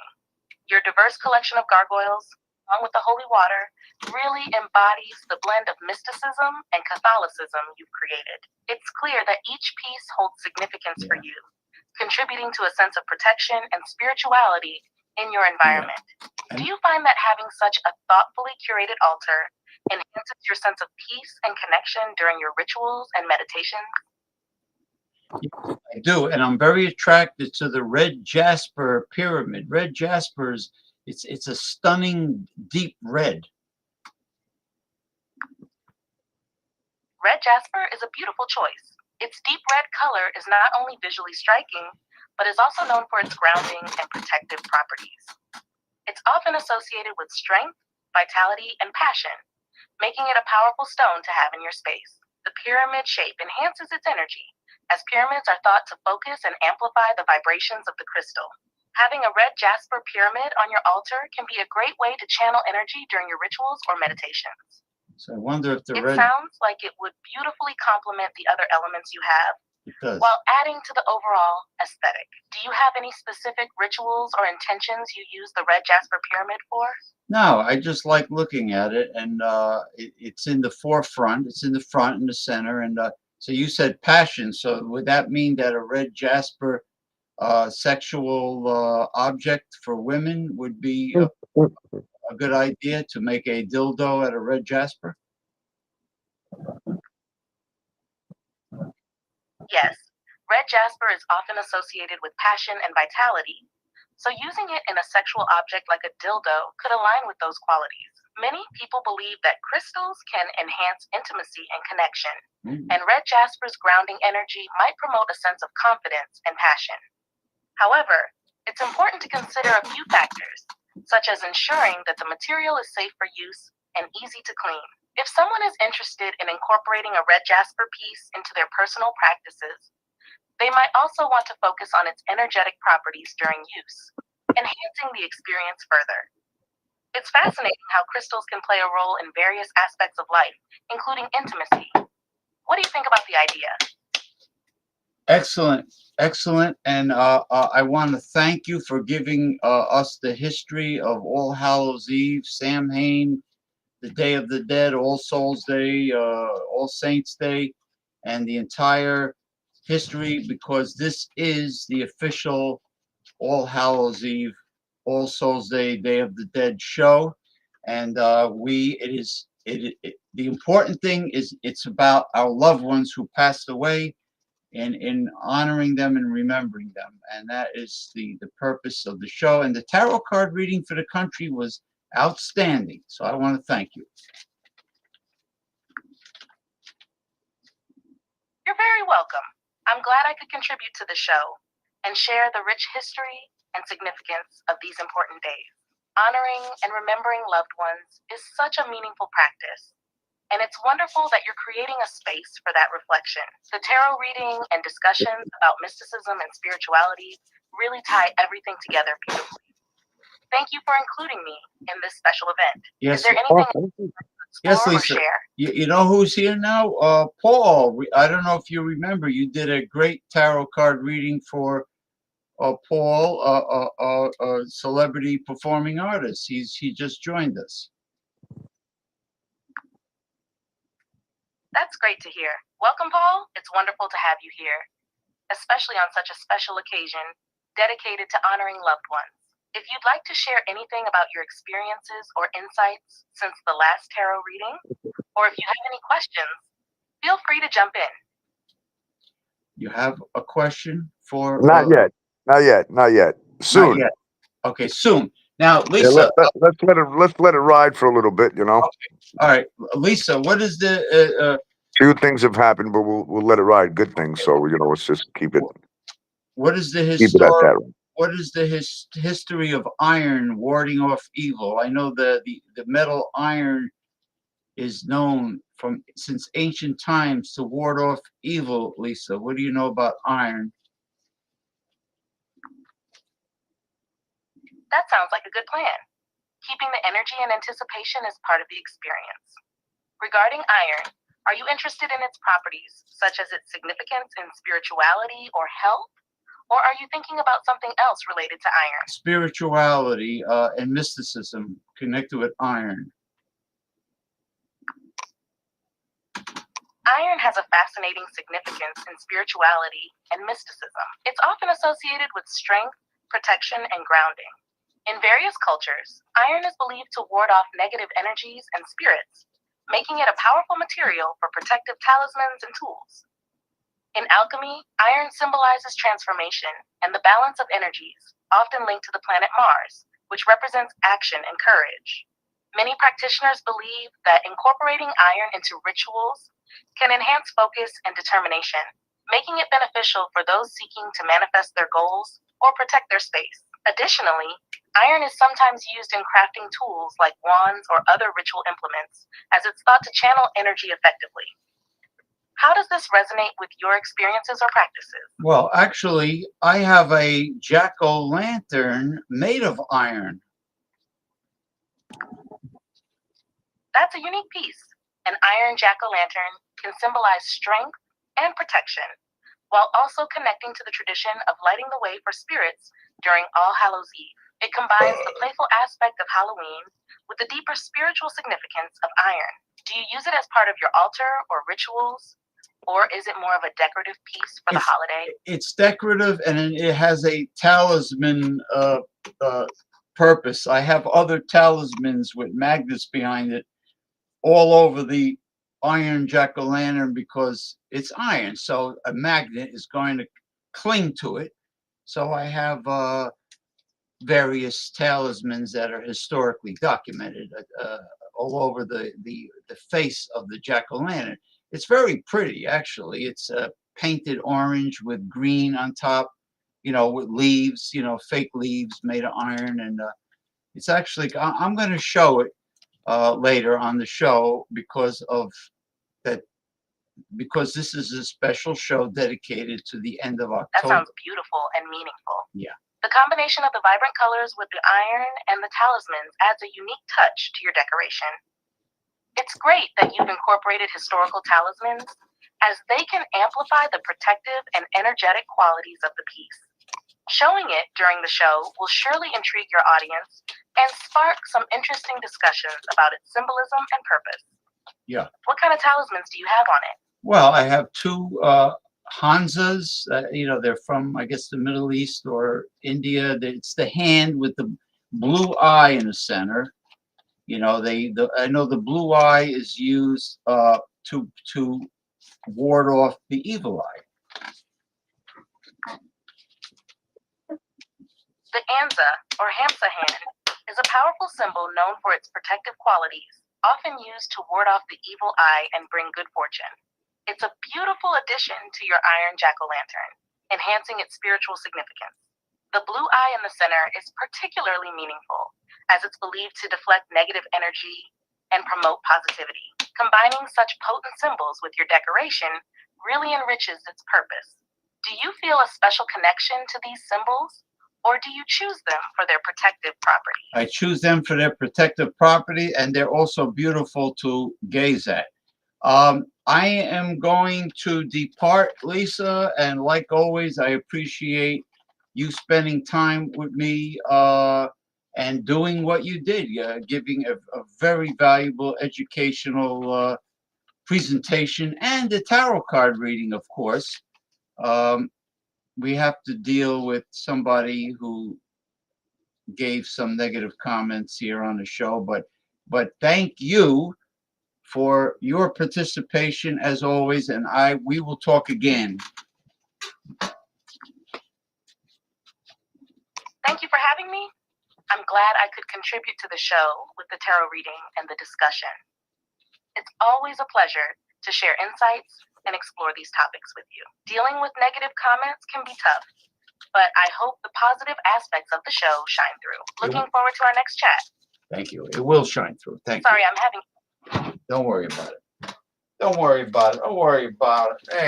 Don't worry about it. Paul Anthony Mantia, celebrity performing artist. What's going on? Just a little while I'll be on. Not too long because I got shit to do. So I'm covering the Madison Square Garden tomorrow because I want to hear what he has to say. Who's there? And you know who's coming in? Trump.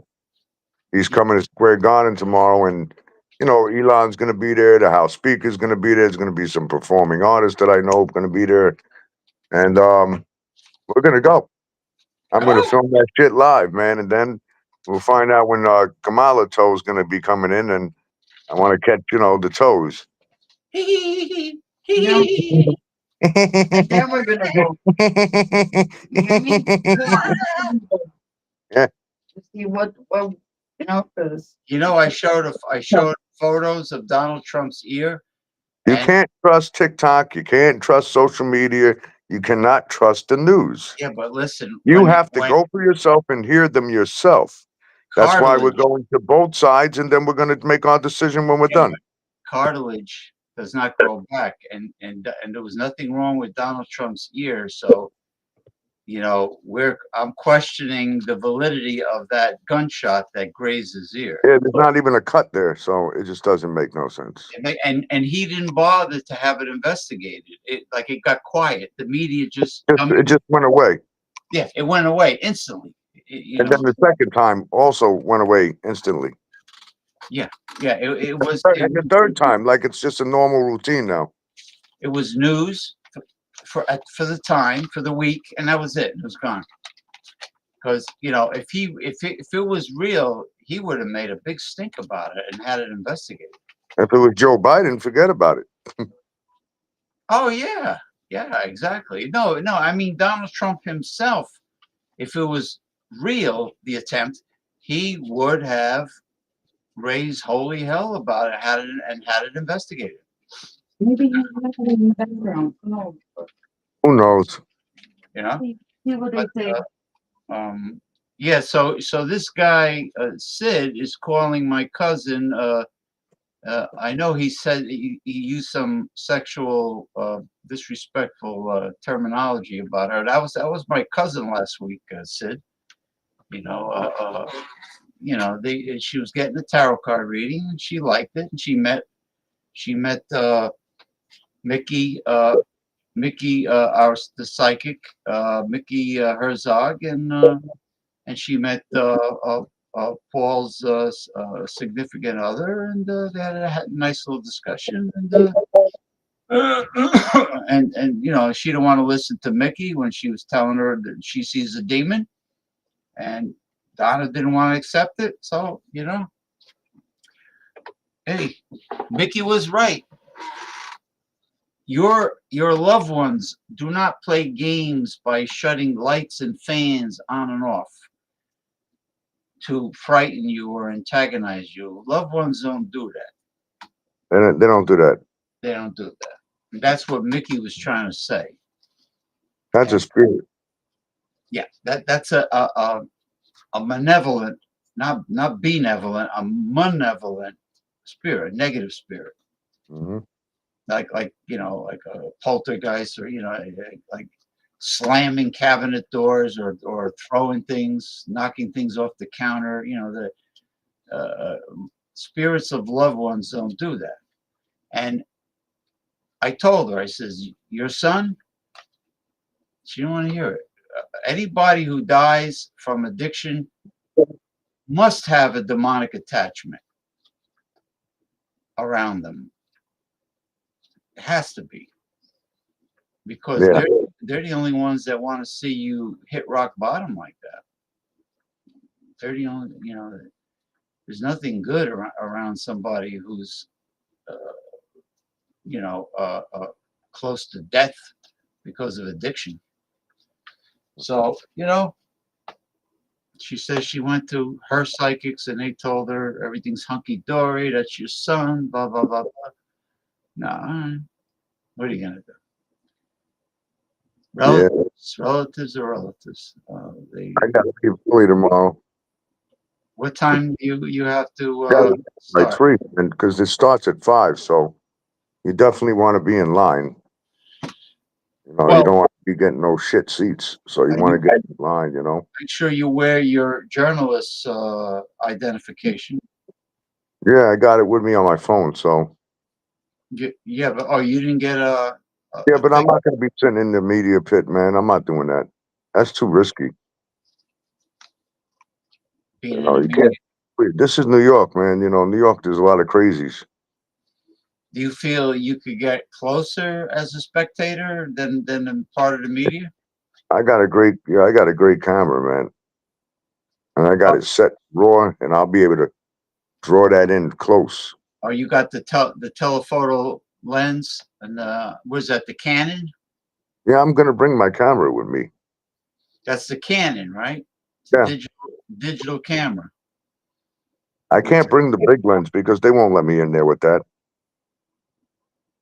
No, you got to bring the fucking telescope. It looked like a damn machine gun telescope, man. No, you can't bring that in there. You could bring. Hey, just because it's small, that doesn't mean it's not high tech. That doesn't mean it's not a good camera. I got a Sony that's small, and it takes fantastic video. It's 18.3 megapixels. Wow. 18.3. Yeah, no, it takes the photos, and you could set it for all different. I mean, I'm not an expert at it, but it has a lot of functions. And I'll get close up with the phone too, though. Yeah. Well, you can. What's it? Well, Valerie could probably do the phone video, and you could be doing the camera video. Yeah. Simultaneously. I'm gonna be live. What do you mean live? You're gonna go up there on TikTok? I'm gonna be live.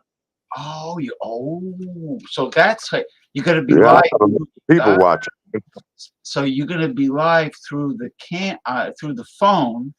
Yeah, Raleigh. I'm gonna have that live through certain periods, and I know I'll get 1 million watches. But you better charge your phone 100%. Number one, and you have a separate battery pack in case you have to plug the phone in. Yeah, we got one. They're not big. They're like a pack of cigarettes. I got a couple of them. Yeah. Charge that. Make sure the both of them are charging at the same time, 100%. So you got the battery guaranteed 100%, phone 100%, and you go live on TikTok. Boom, and she's holding it, and you got the camera, and Trump says he wants to replace the Constitution with the Bible or something like that. You can't do that. We got freedom of religion. Can't do that. Once you throw out the Constitution, then you say goodbye to your freedoms. Yeah, there's a lot of shit going down though, man. Yeah. Oh, I like that video you sent me of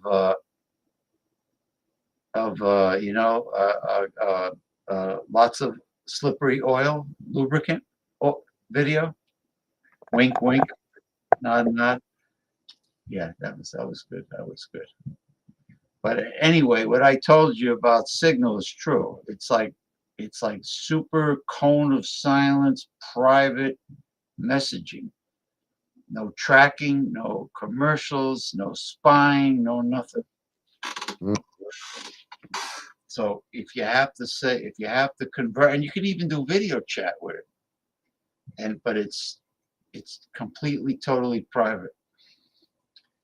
Well, I'm gonna jump off early, James. Yeah, you gotta be right. You gotta be bright-eyed, bushy-tailed for tomorrow. Yeah, I'll get in touch with you though. But yeah, it should be interesting though. You going live tomorrow? It should be freaking. Oh, it's gonna be interesting for damn sure. Can you imagine how many viewers are gonna be tuned into you? I already know, man. Hundreds of thousands. You know, definitely. And I already set the event, so I set it. The event's set up, and a live event tomorrow. Isn't it funny how TikTok and Zuckerberg doesn't want to do anything about scammers and phony balonies and celebrity imposters? Yeah, he's gonna be there tomorrow, by the way. Zuckerberg. Beep, beep, beep, Yeah, beep. he's endorsing Trump. Well, of course, because he don't want to pay any taxes, income taxes. And Elon the sucker's gonna be there. I'm gonna scream. I'm gonna go, "You fucking sucker!" What a geek. Facebook sucks dick. Well, Facebook, Instagram is the popular place, not Facebook. The only thing with Instagram doesn't have any groups. Everything about Facebook is porn, man. Every time you scroll, it's porn. Every day I'm an ad of a porn site, man. It's disgusting, man. You should see Twitter. Elon Musk has no censorship. You got escorts advertising with their videos of them doing clients and for porn stars and transgender activity and all kinds of shenanigans over on Twitter or X. Yeah. I mean, I'm talking about very detailed, explicit videos. But then if you tell the truth about like politics or about the world, about society, well, then they take you down.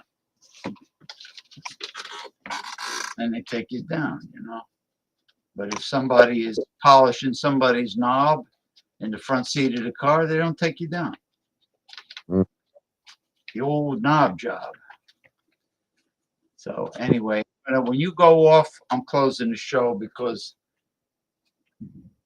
Jordy must have been very intoxicated because he was ready. Oh, read my cards, read my cards, and then all of a sudden he says, James, stay awesome. Here, it's the last thing he said.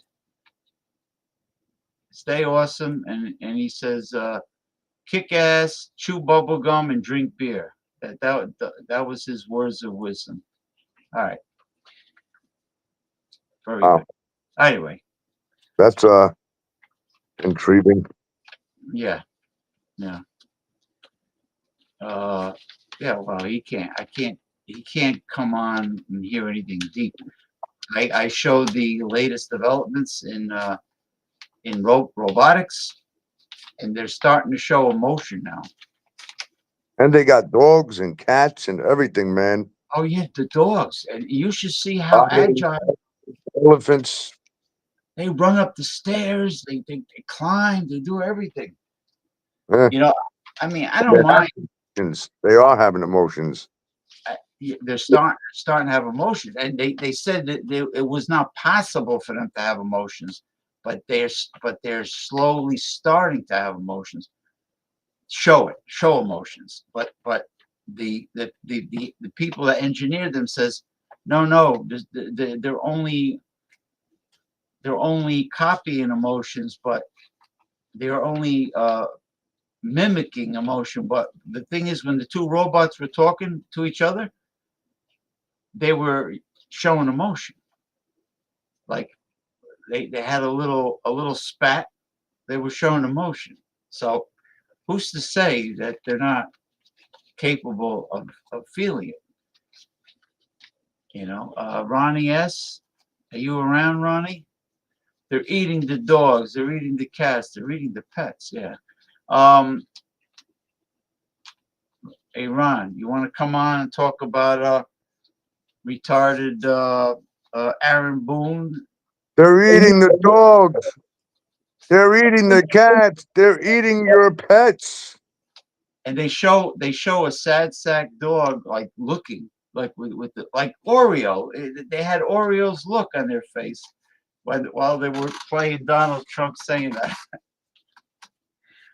Yeah, they're cute, man. The dogs are cute, and then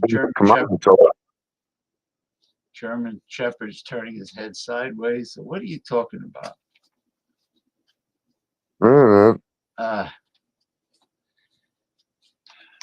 You going to see Kamala show, James?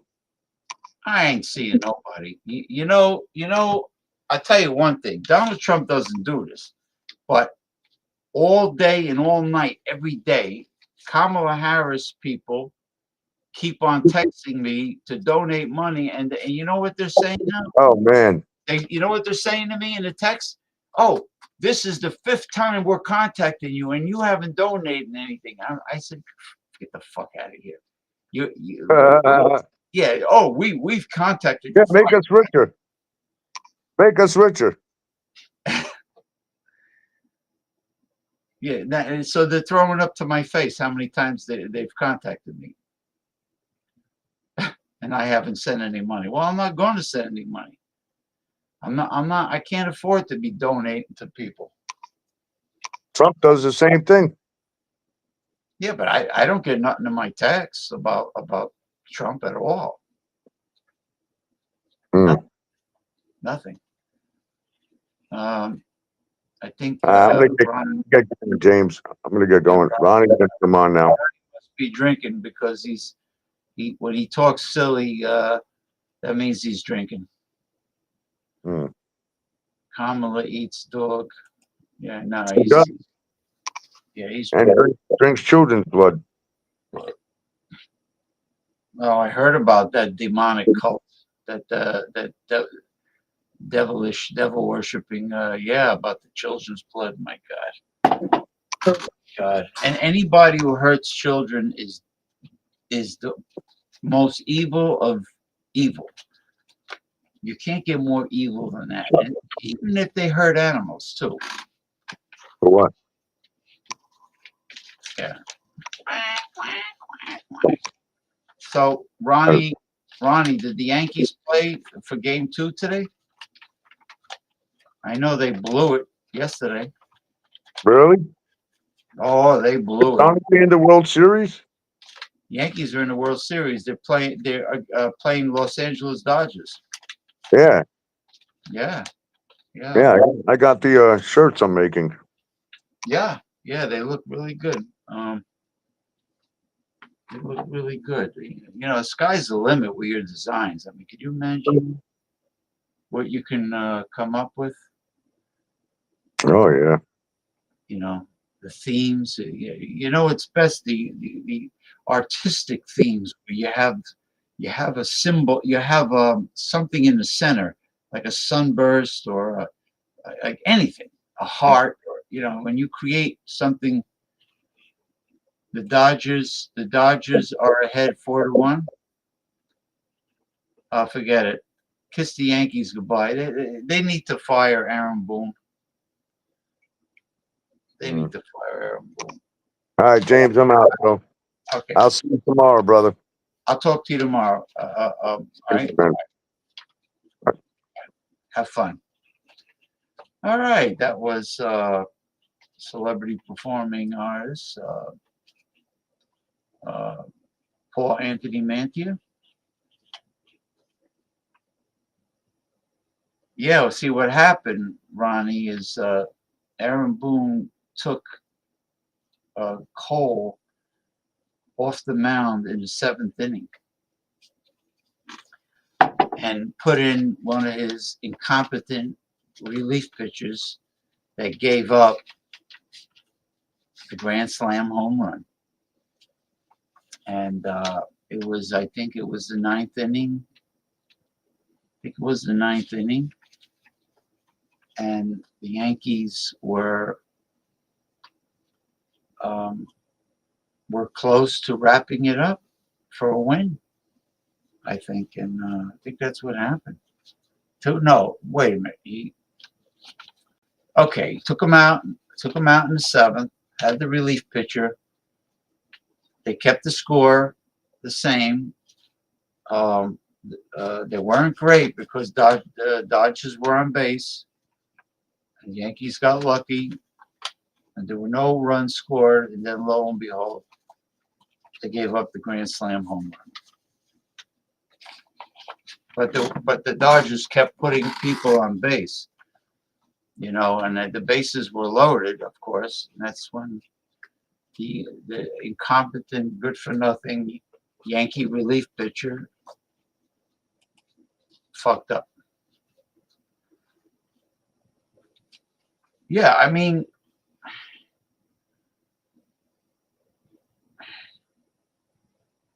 okay, let's say Cole was starting to get a little tired, but having a tired Cole to finish up is better than putting in one of those bums, you know, ham and egg relief pitchers that they have. And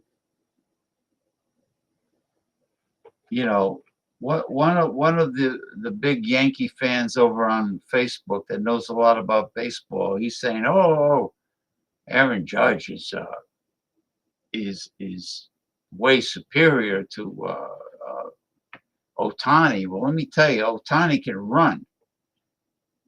Ohtani can, and he proved that he could really run for a big guy, you know. And when he was healthy, I think he was the National League has a designated hitter now, right? So Ohtani was the DH. Well, Ohtani is a fantastic pitcher also, similar to Babe Ruth. Babe Ruth was a fantastic pitcher when he was with the Red Sox, when he was younger, as well as being a slugger.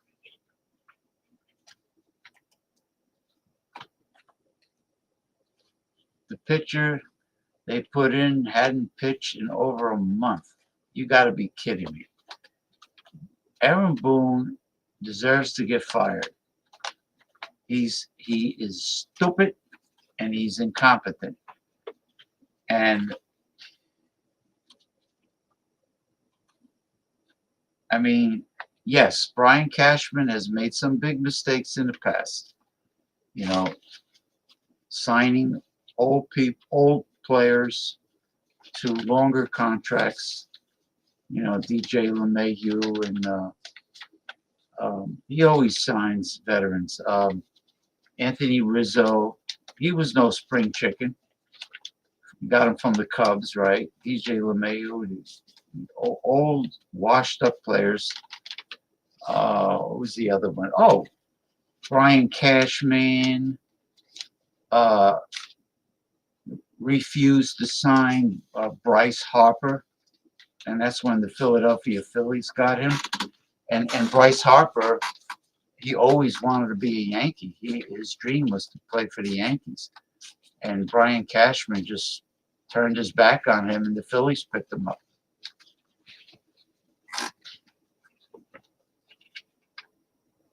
Unbelievable. Unbelievable. He did? He didn't play today, or he got hurt in this game 2.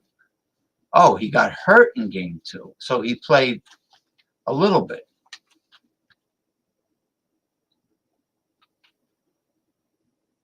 That's why it's not good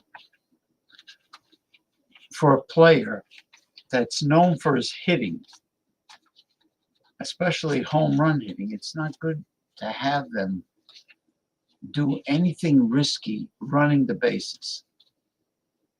you know, what you want to do is you want to save them from getting injured and put a pinch runner in for Otani. If Otani,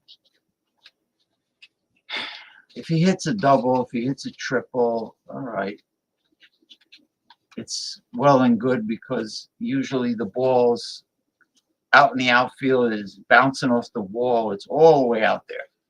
And, you know, if Otani can get to second base or third base, he's not going to have a problem. But once he's on, well, not third base, once he's on second, or, I mean, first or second, they should put a pinch runner in. Like Aaron Boone, the smartest thing he did was to use John Birdie. John Birdie is a very fast runner. And, or Jason Dominguez or John Birdie, pinch runners. I mean, now I understand why they don't want to put Jason Dominguez in the outfield, because he was horrible defensively. And I saw the fabulous, unbelievable catches that Verdugo made. Verdugo is a fantastic outfielder. And now I understand why they want to keep Verdugo defensively. But once in a while, you know, he'll come through offensively. But, you know, I mean, it's risky putting Dominguez in the outfield. Dominguez, have him pinch hit, have him pinch run. I would not have him DH, because you don't want to take Giancarlo Stanton out of the roster, out of the lineup. You definitely, he's like Mr. Postseason. Giancarlo Stanton is Mr. Postseason, Mr. October. There's no doubt about that. Aaron Judge sucks in the postseason, but Stanton is incredible. So you want to keep Stanton as a DH. So the only way they can use Dominguez is a pinch hitter or pinch runner. Now, the same thing goes for Aaron Judge. If Aaron Judge gets on base, pinch runner. Put John Birdie in there. And by the way, Jazzy Chisholm Jr., you see that guy stealing second and then stealing third? And he's fast. He's another great runner. He's like Anthony Volpe with the base stealing. I'm very impressed with him. That was the only great acquisition that Brian Cashman has made, next to Juan Soto. Next to Juan Soto, Chisholm Jr. Those are the only two great acquisitions. Everything else Cashman ever did sucked. Everybody else he ever got sucked. Grisham is crap. Birdie, he's really fast. Use him as a pinch runner. That's all. I think John Birdie came over from the Marlins. I don't know if he came over from the Marlins with Chisholm, but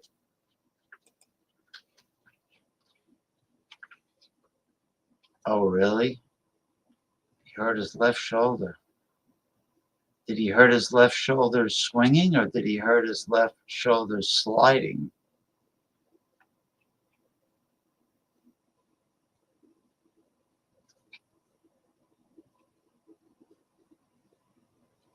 For a guy that's known for hitting, for him to hurt his left shoulder swinging the bat, that's not a good sign. That's like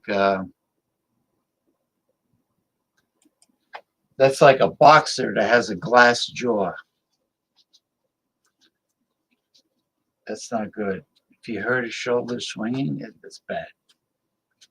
I mean, you know, I don't care because I'm rooting for the Yankees, but I hate to say it, but the Yankees, aside from Cole, their pitching really does suck. All the others are good for shit. All except for Cole. And it's the fault of the Yankees. It's the fault of Cashman. Watch what happens. Cashman's going to put all the blame on Aaron Boone. And he is the most incompetent. No, actually, they both are. Oh, really? Oh, wow. He was sliding into second. So here you got a big guy that's a slugger, and he's trying to be he's trying to do everything. He's trying to be the Superman that does everything. So he's trying to be a base stealer. So a slugger and a base stealer. So he got hurt, sliding into second. Unbelievable.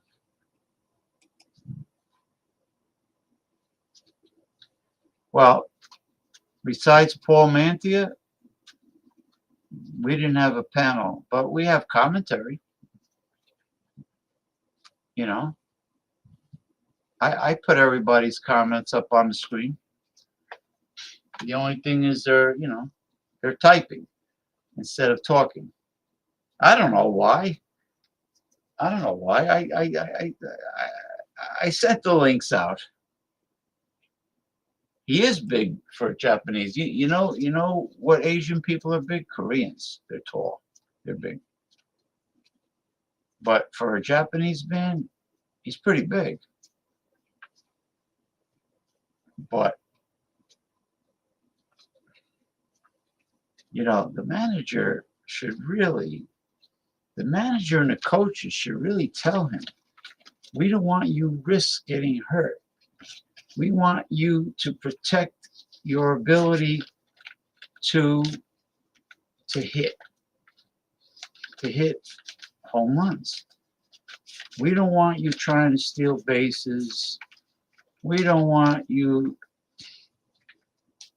sliding into bases or anything like that. We just want you to hit.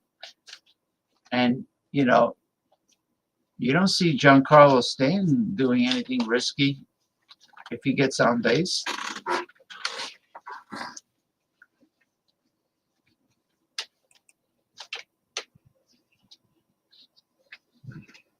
Hold on. Oh, it's 11 p.m.? It's not too bad. For a Saturday night, that's not too bad.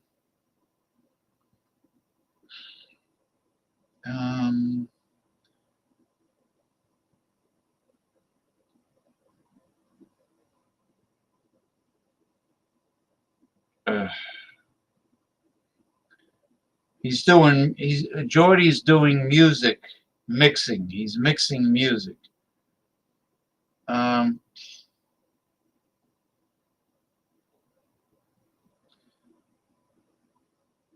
Let me tell him. Damn it.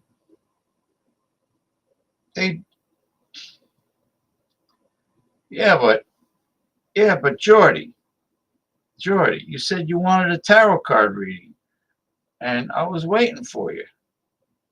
When I sent you the link, you still mixing music? I ended up doing a tarot card reading for the country for the upcoming election. I was supposed to do the tarot card reading for you. I'm just leaving an audio message for Jordy from Scotland, Jordy K from Scotland.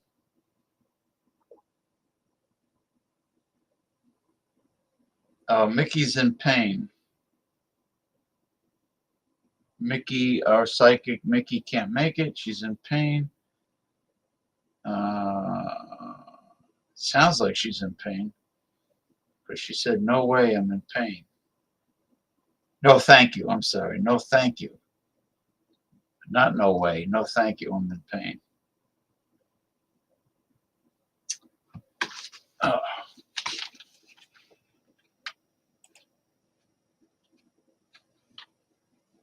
What? Talking about? Why do guys pay for girls? Should be the other way around. Yeah, because what'll happen is the guys will pay for girls, and then the girls would they'll start ghosting him. They won't return his voicemails or whatever, his phone calls, and then they'll do it to other guys. Other guys will take him out for dinner and drinks, and then the girls would ignore them, and then they'll go to another guy. They'll get free dinner and drinks from all these guys, and the guys will be suckers. The guys will get nothing in return. No relationship, no girlfriend, no sex, no nothing. Yeah, Sid, you got a point. Game's almost over. I can join in a few. Get Jordy in there. Well, I left the message. He has the link. I left the message that I was supposed to do the tarot card reading for him. So the Yankees are close to losing game 2. How about that? They should be ashamed of themselves, really. I told Jordy, if he's got a new song, I'll play it. Hey, Jordy, if you got a new song, I'll play it. Ronnie's coming on after the World Series game ends, which is very shortly. That's good. Then I can put up my avatar and lie down. And then you and Jordy can talk. I mean, I can still talk, but you won't see me. You hear my voice. Get the guy from Chicago gets mad at me every time I ask him. I don't know what his problem is. Get the guy from Chicago back. I want to hear how he didn't get any from the Virgin. He didn't get any, but he didn't listen to me. I try to warn him. I try to give him advice. He didn't listen to me. So, I was being negative. He said, I got it all under control. He was telling me, don't worry about it. If anything happens, I'll let you know. He didn't want to hear it. I said, look, a middle-aged woman, a woman in her 50s claims that she's a virgin.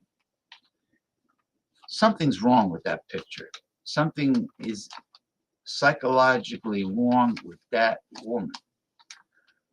Paul has to get up early because Paul is bringing his good camera and his cell phone because he's going live on TikTok tomorrow, and he's video recording Donald Trump at Madison Square Garden.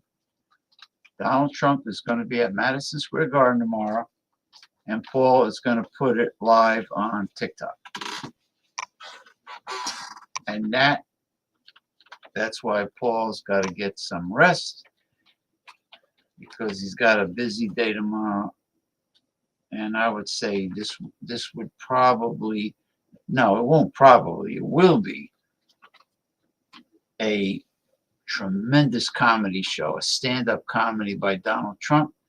And Elon Musk is going to be there. Mark Zuckerberg is going to be there.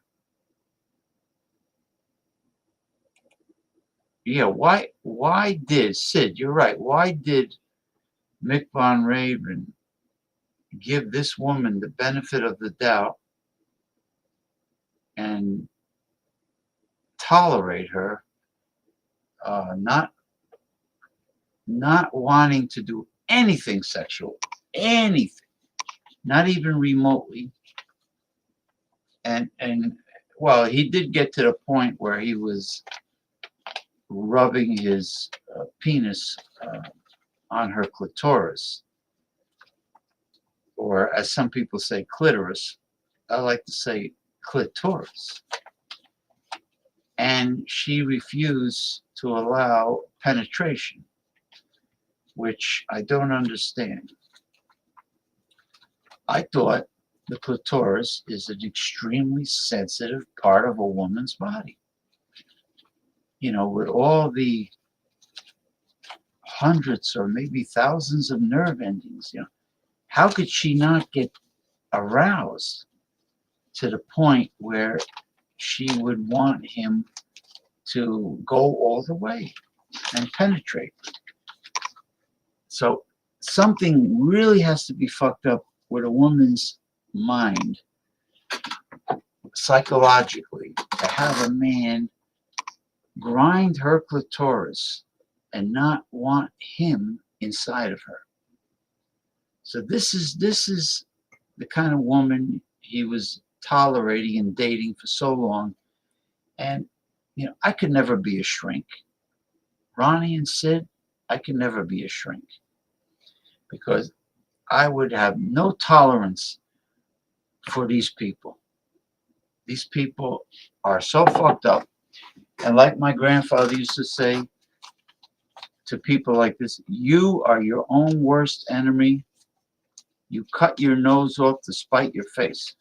You are your own worst enemy. And Grandpa was right. Grandpa John.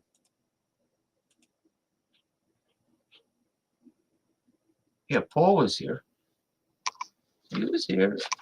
We had a nice little talk. He was mellow too. Sid said he looked high as a kite, or maybe he was. You know, he all the gentlemen here, you know, smoke marijuana. They all do.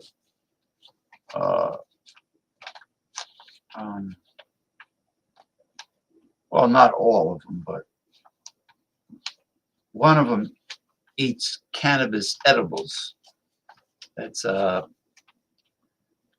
Michael Goldsmith Hilton, who doesn't come on the show, but you know, he keeps in touch with me.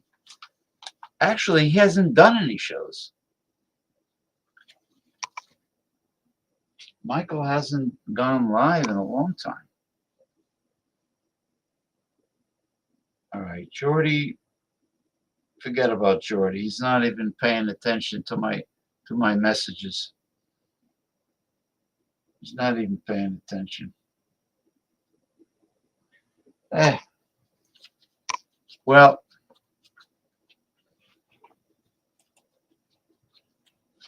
let's see the guy from Florida who chugs Bud Light and smokes weed all day. You're right next to him. Sid. He commented right before you. He's watching game 2 of the World Series. No, he doesn't chug cheap beer all the time. He actually drinks craft beer. I've seen him drink many a craft beer. You know, the only people I know who chug macro, cheap ass, chemical laden macro beers like Bud Light are rednecks that just drink to get a buzz. They don't even bother to taste a high quality craft beer.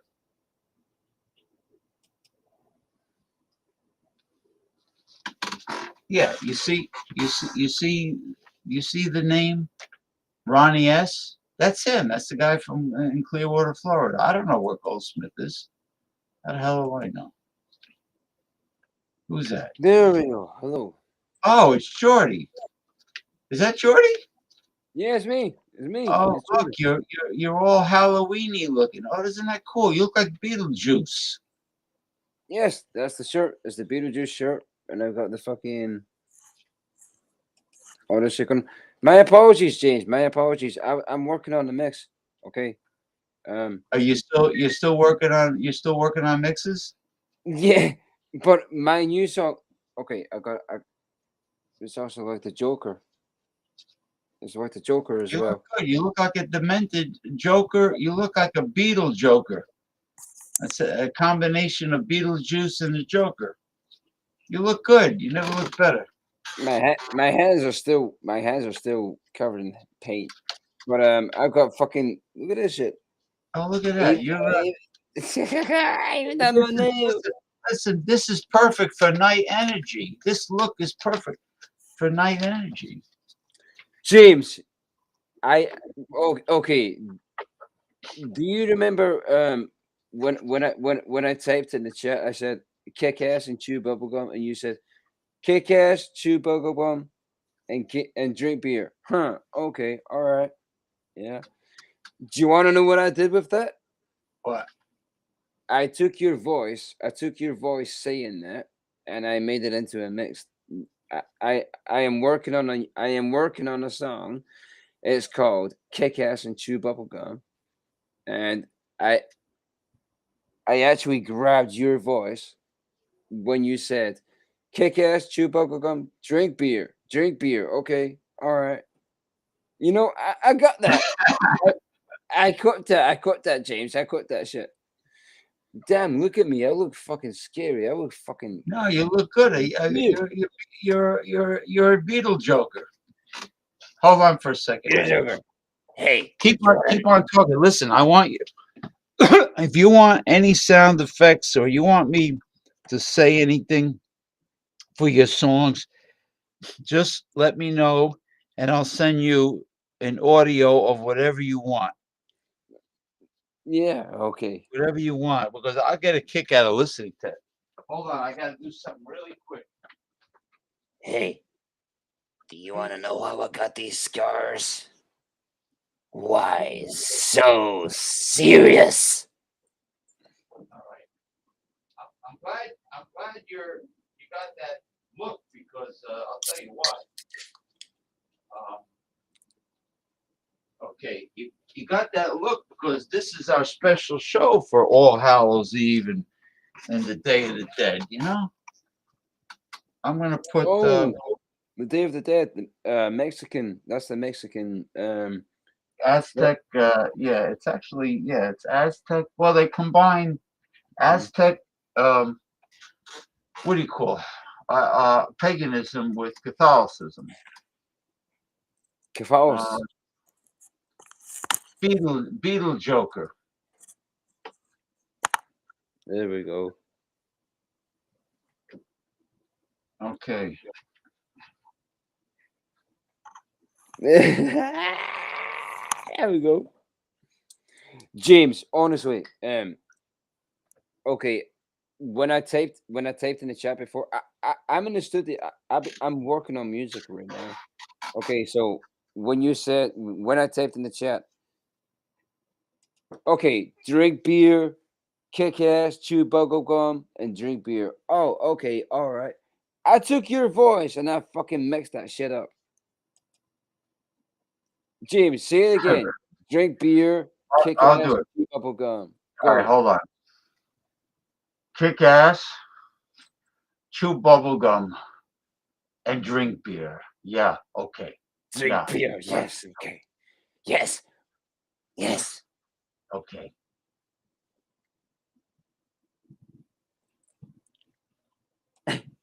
That's gonna be my intro to that's gonna be my intro to the song. Kick ass, chew bubble gum, and drink beer. Yeah. Yeah. Sure. Okay. Yeah. Okay. Oh yes. Yes. James, honestly, hold on. How do I send you this shit? Hold on.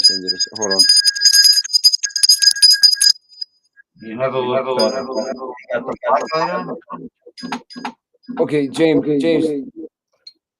Can you? I don't know if you can actually.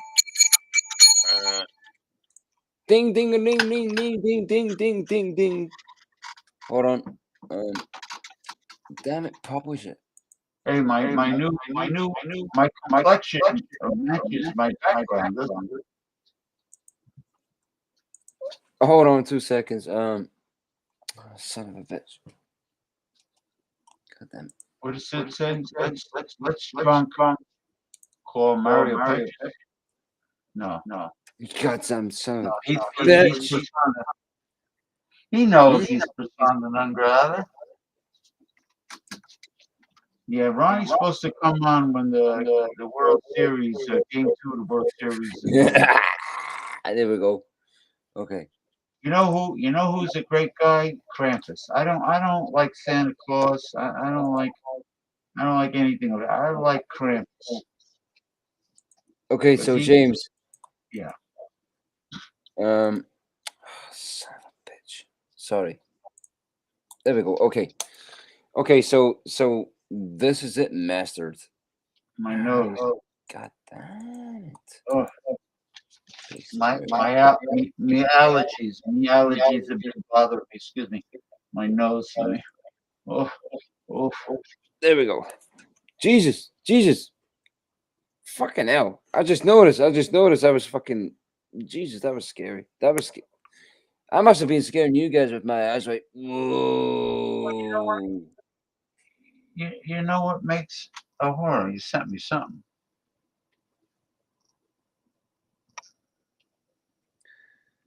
Is that one of your songs? Wait, what? You sent me one of your songs? Yes, that's Kick-Ass Chew Bubblegum, but listen to it. Your voice is in that. Your voice is in that. Hold on a minute. Is it on oh, you know what I'll do? I know what I'll do. Hold on. Let me do it the right way.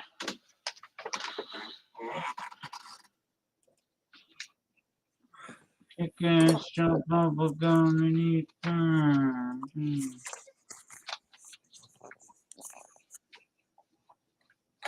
Privacy. What is it? Yeah, so that's okay. Let me do it. Let me do it the right way, sir. Let me do it the right way. Be patient. Sorry. Yeah, of course. We will play Kick-Ass, Chew Bubblegum, and drink beer. All right. Jordy, Mr. Jordy K, I'm going to play it now. You will hear your voice. All right. This is the latest song by this man right here, Jordy K of Scotland, of Night Energy. Kick ass and chew bubble gum and drink beer. All right, here you go.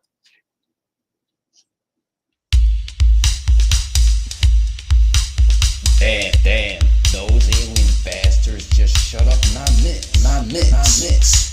Kick ass. Chew bubble gum. Drink beer. Kick ass. And drink beer. Bubble gum.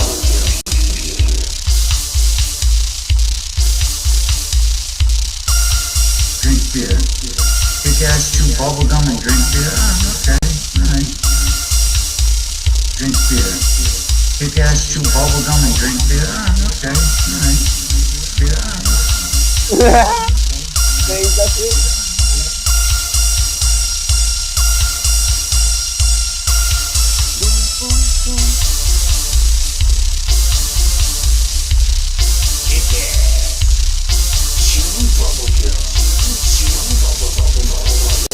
Drink beer.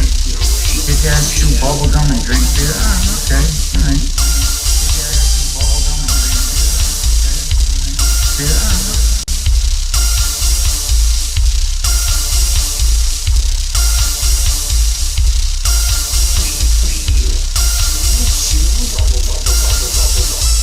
Jordy K, Scotland's king of techno. Kick ass. Chew bubble gum. Drink beer.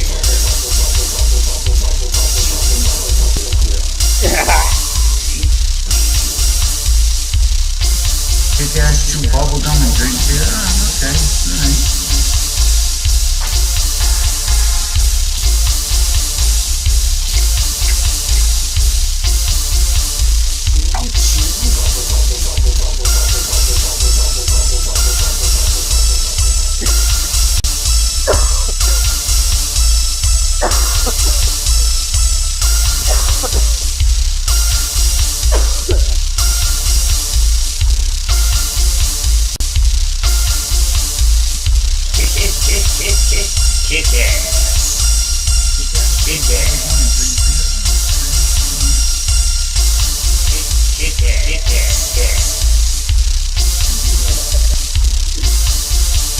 Damn.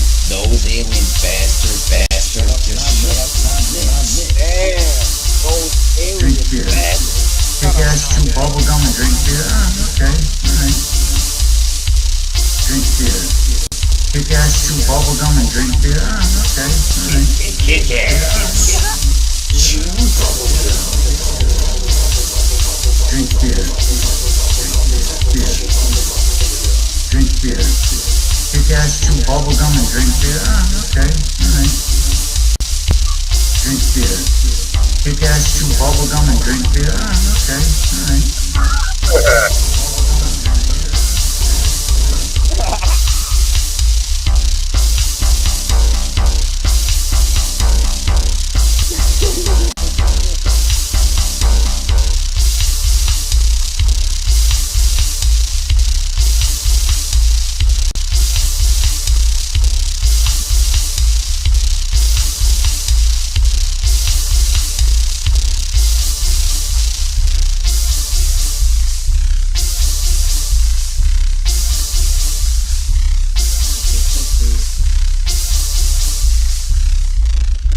Kick ass and chew bubblegum.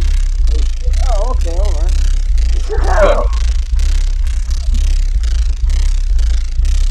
Yeah.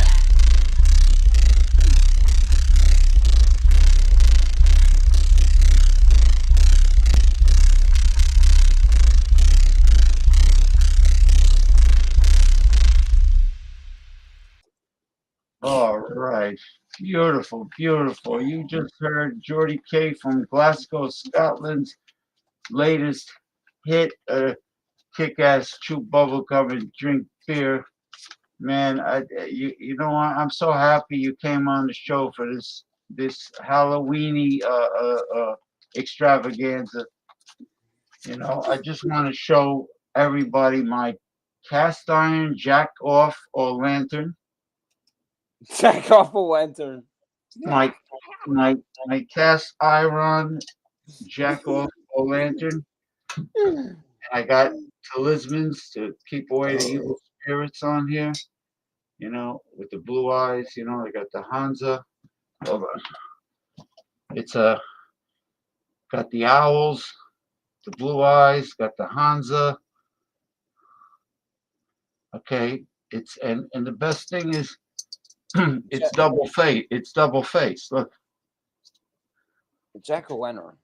Yeah, this is cast iron too. This will I'll pass this down to for generation. Even though I don't have any kids, I don't know who the hell I'm going to pass it down to. But James, did you name it? Does it have a name?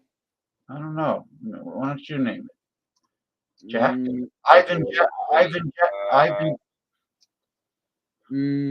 Pumpkin Jack. How about Ivan Jackanoff?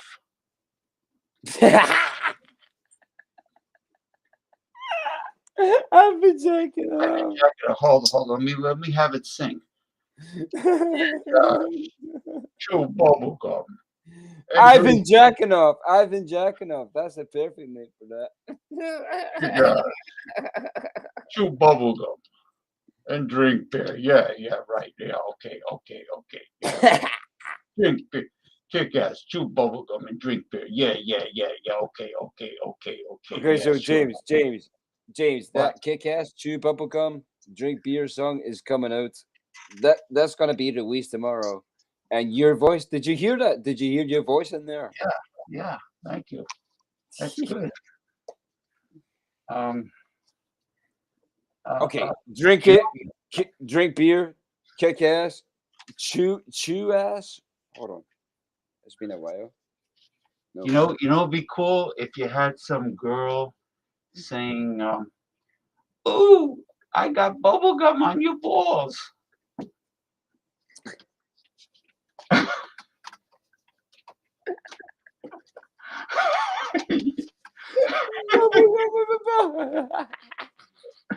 No, she gotta go. You go. Ooh, I got bubblegum on your balls. Oh God, bubblegum balls.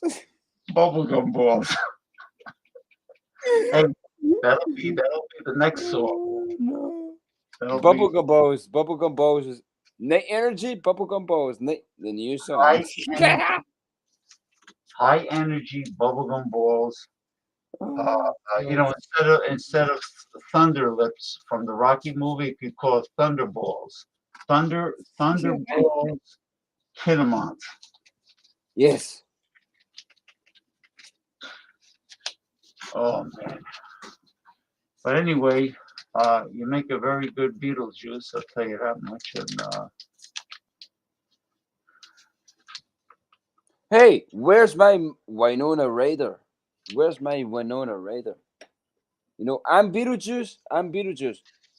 Where's my Winona Ryder? I don't know. She's riding somebody. I want some hot golf chick. Winona Ryder is right. I could picture you saying that to Winona Ryder. Hey, are you good at riding men?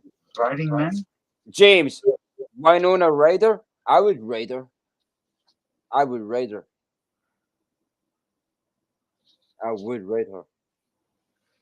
Oh yes. So, are you you've been drinking? You have you know, I can't get over how many Scotch whiskies there are in Scotland. There really is a wide variety, a lot of, you know.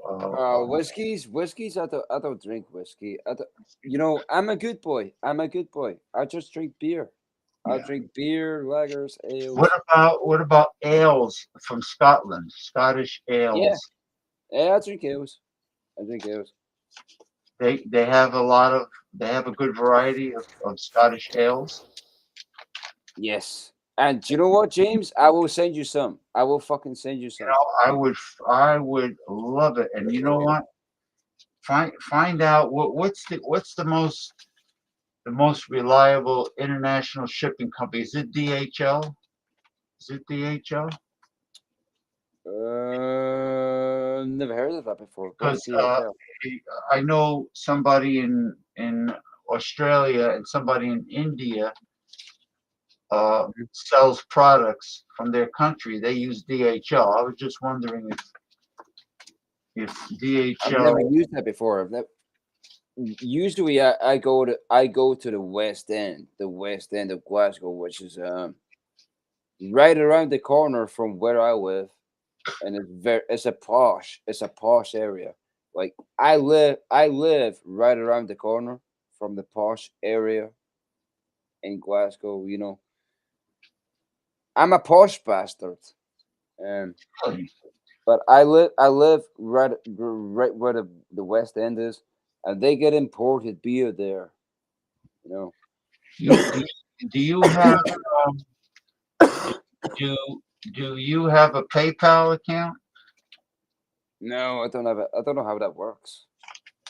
Well, PayPal is you know, you can order stuff online and you pay with PayPal. You have to submit your checking account information, and then you just click the PayPal button. Let's say you want to order something, you know, anything, you know, and you.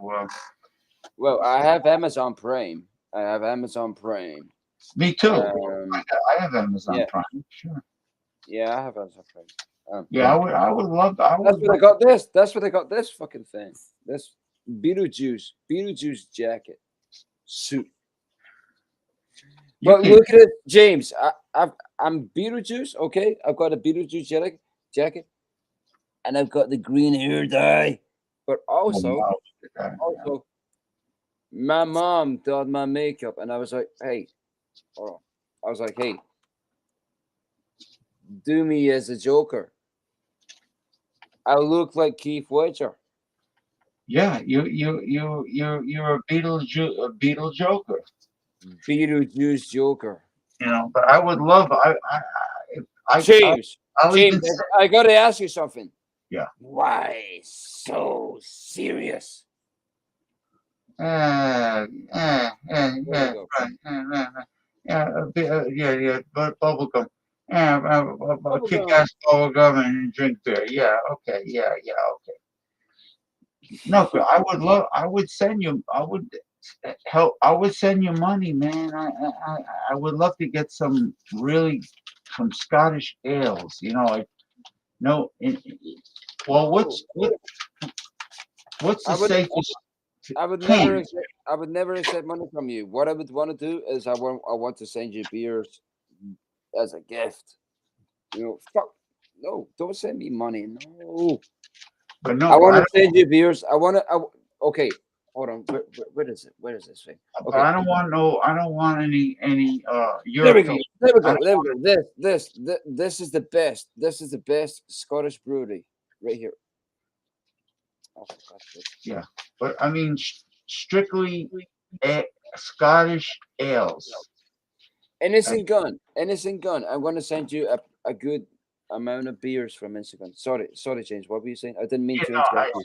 The only thing I'm interested in is Scottish ales, like traditional Scottish ales. Traditional Scottish ales. Scottish ales. No, like I don't care about European beers. I don't care about. I don't want American beers. Right.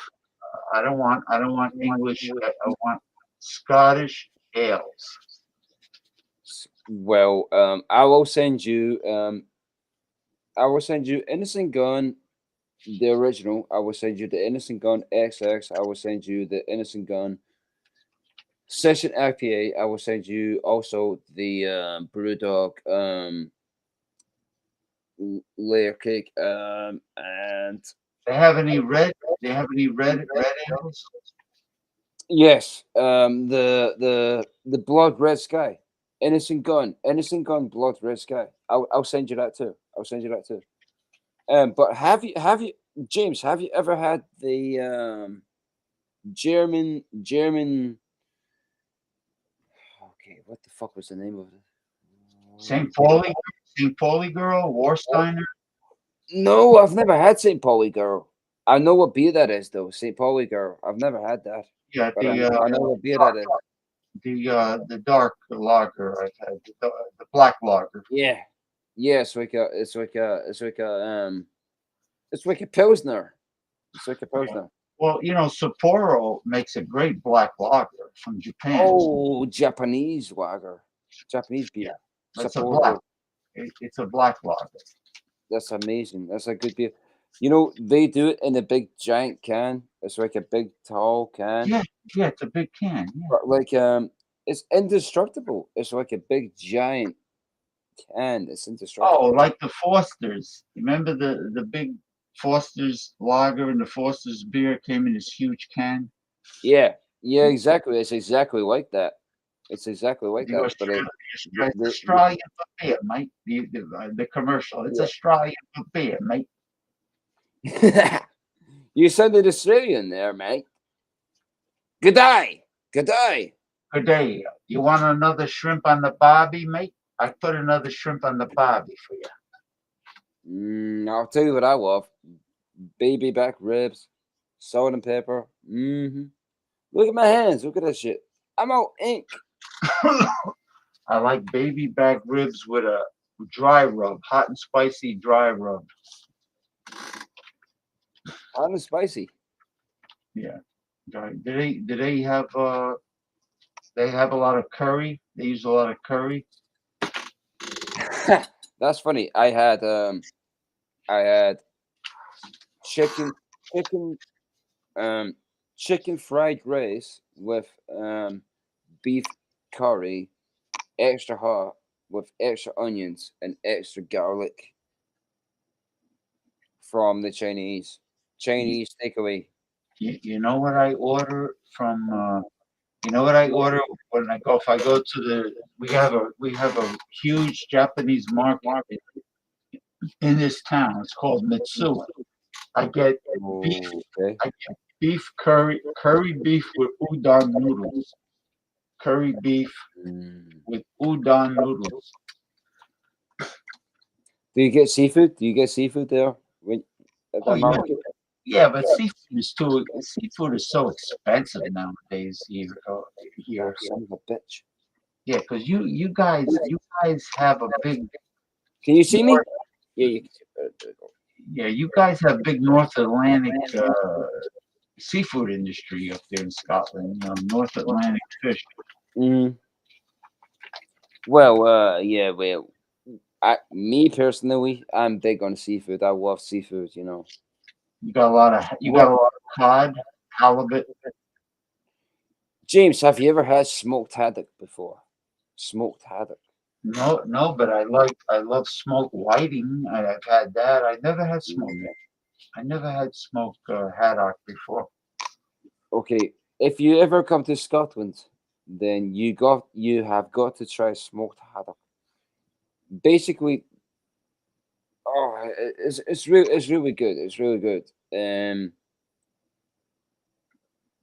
Obviously you've had scallops before because I've spoke to you before about bacon wrapped scallops. Remember that conversation? Oh yeah, bacon wrapped scallop. Well, in the barbecue, in the Brazilian barbecue that I like to go to, it's an all-you-can-eat barbecue. It's all the meat is on skewers, rotisserie. They have turkey breasts wrapped in bacon. I'm sending my sister. They also do like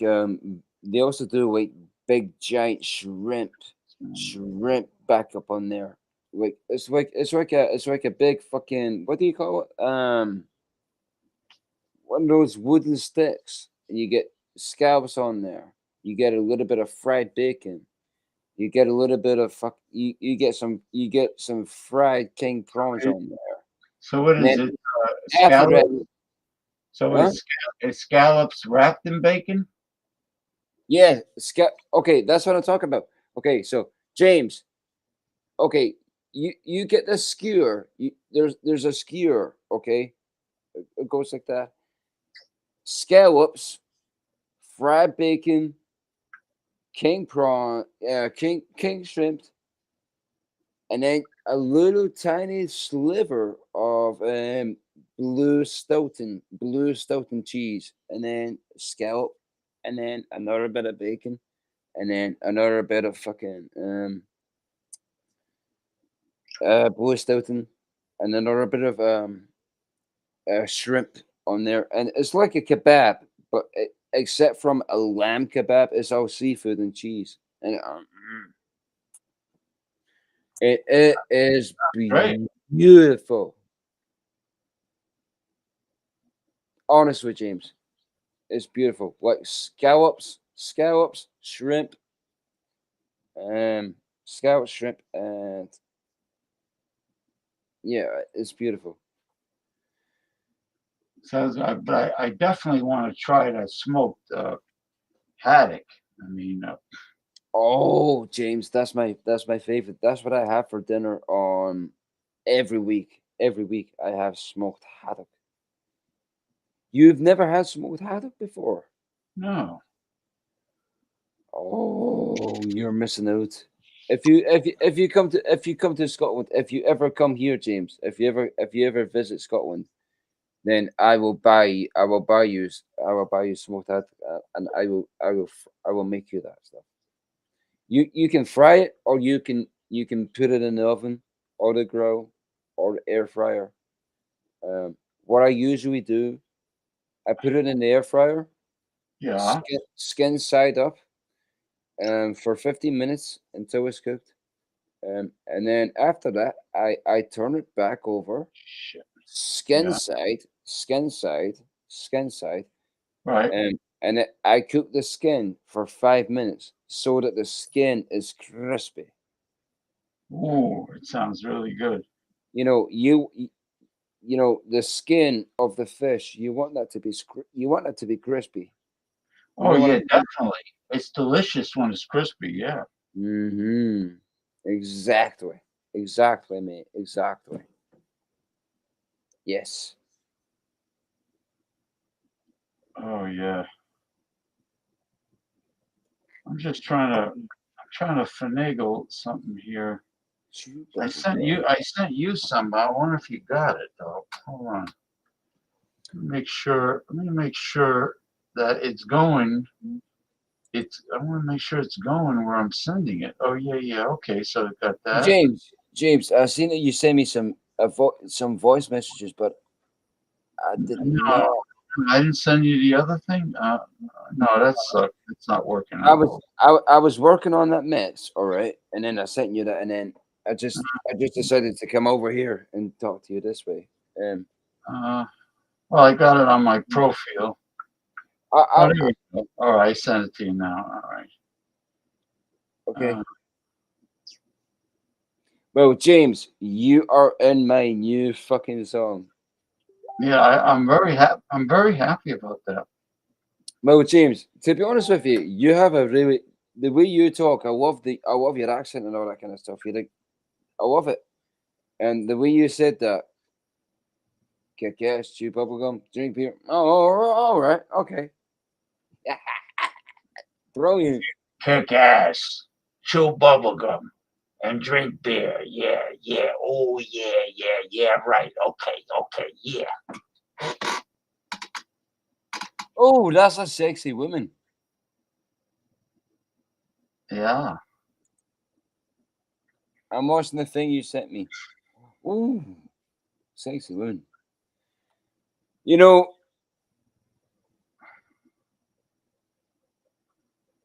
Yeah, it's very well made too. You know, you got what is that? Isn't that isn't that It looks like Tim Burton almost. That's what I was gonna say. Tim Burton.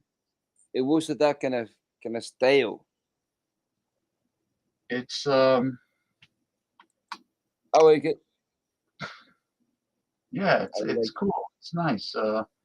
I like I always love this time of year. You know, it's so invigorating.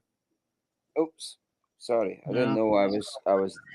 See if this character is going to come on. I sent the link to Gabriel Salaya. I sent you the link. But yeah, Gabriel James, I am supposed to be Beetlejuice, but I turned into Beetlejuice / the Joker. I even have I have the fucking green hair, and look at this. I even did my fucking nails. Jesus. He's a combination of Beetlejuice and the Joker. What's up?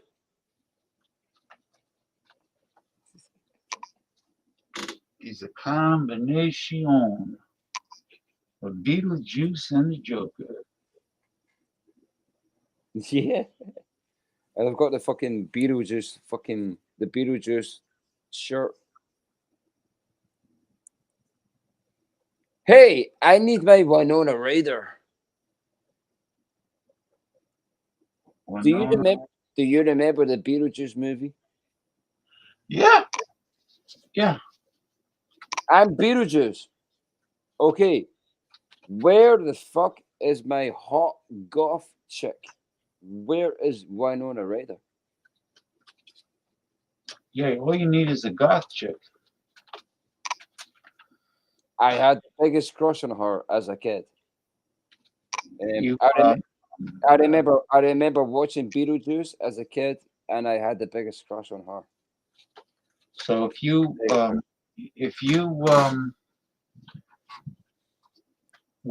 is it possible for you to use a young female voice with AI and have her say, "Ooh, I got bubble gum on your balls"?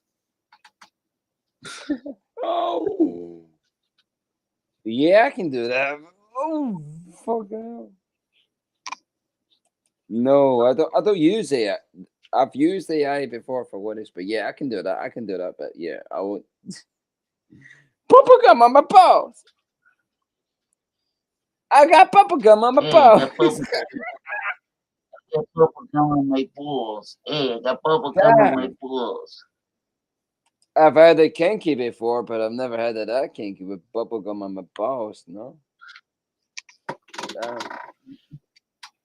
All right, hold on. Oh yeah. Come back. What the fuck? I'll become Commandante Comrade James. Hold on.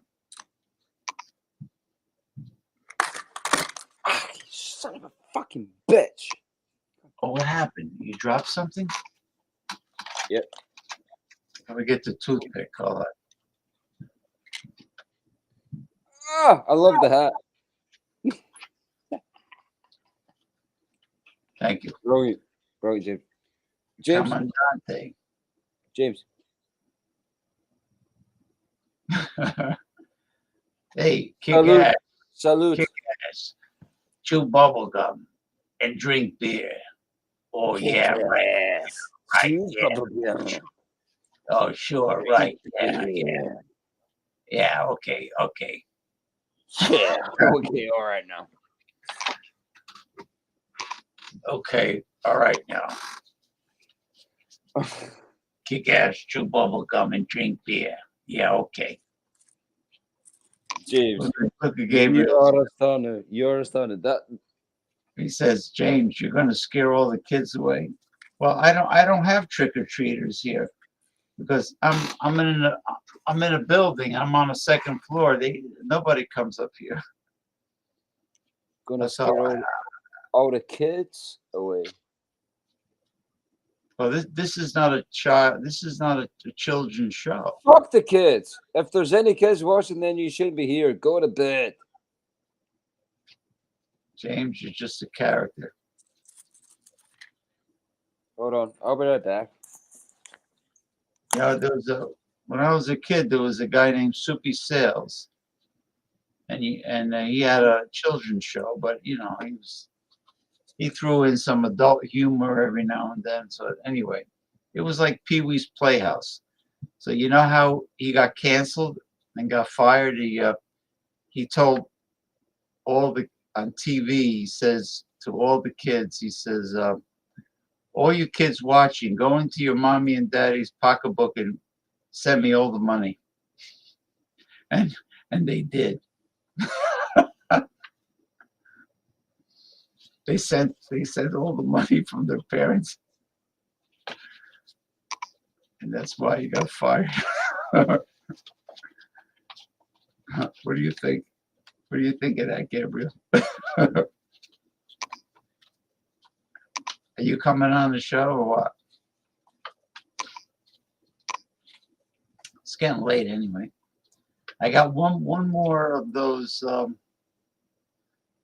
I got mozzarella sticks I could snack on. I got one more of those French cakes, the ones with a lot of butter in it. I got one more.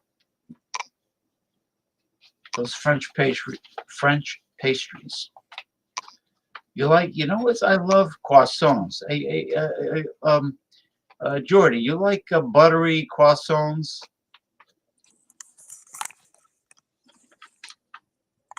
Oh, you gotta wear that. Yo. You like buttery croissants? Big buttery croissants? You know, those French donuts.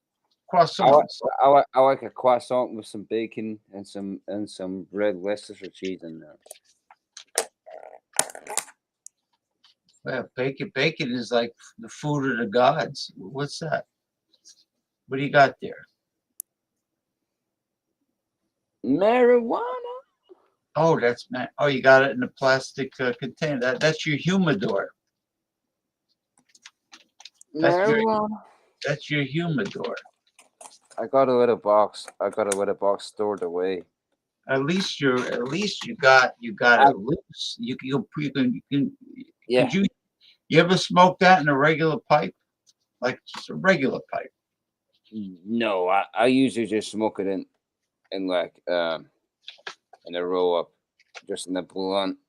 You know, I've had this shit kept by for you. I always keep a little bit of a supply by. Well, this stuff has been gathering up for years. Look at this shit. Oh, hold on. So it's fermenting. It's aging. This stuff has been it's fermenting. I guess. Yeah. You should always have extra stash hidden away.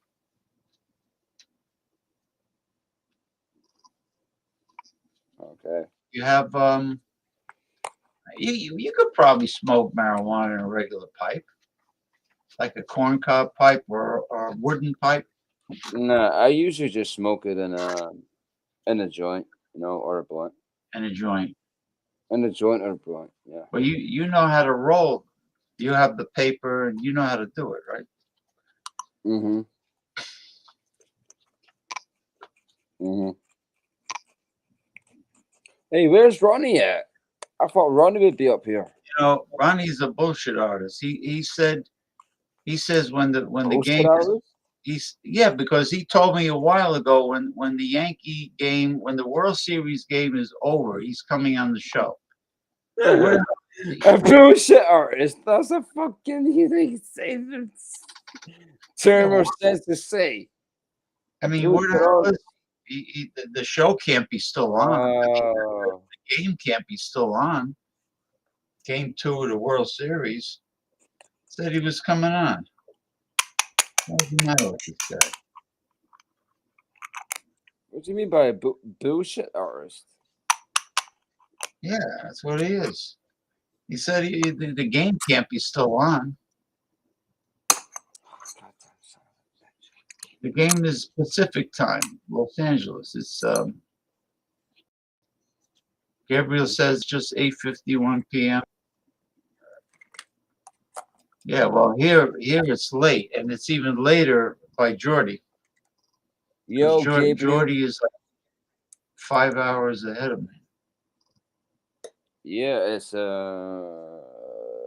Gabriel is on California. He's either Pacific time or Mountain time. He's either 2 or 3 hours earlier than me. Mountain time? Yeah. You mean like Colorado. When you went to Colorado, that was Mountain time. Right. Okay. I get what you mean. Okay. But he might be 3 hours behind me. But he's 8:51, and it's well, not anymore. It's it's 11:55 here, so it's almost midnight. Oh, what's that? OCD begins. Look at this. I've got fucking I've got fucking black nails and everything because I was on this Halloween stream. God, I'm the Joker. Why so serious? Are you gonna be wandering around October 31st like that? You should go out. Is there a Halloween party in one of the clubs? No, I gotta wash all this shit off, Yeah,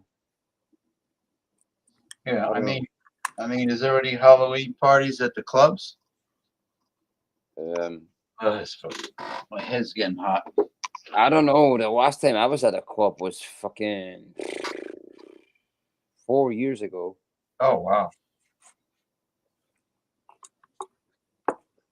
And I got in trouble. I got in trouble because I argued with a bouncer because he was being an asshole.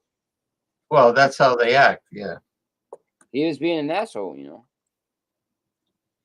You know what he did? What did he do? He took my fucking beer and he shouted down. Hey, I paid for that fucking beer. Give me that motherfucking beer back now. No. Give me that beer back, you fucking bastard. So you were getting. Here rowdy? you go. Okay. Here's your beer back. You can have your beer back, but once you finish that, you can go. Good. Well, you were pretty drunk, huh? I was half cut. But this guy was an asshole.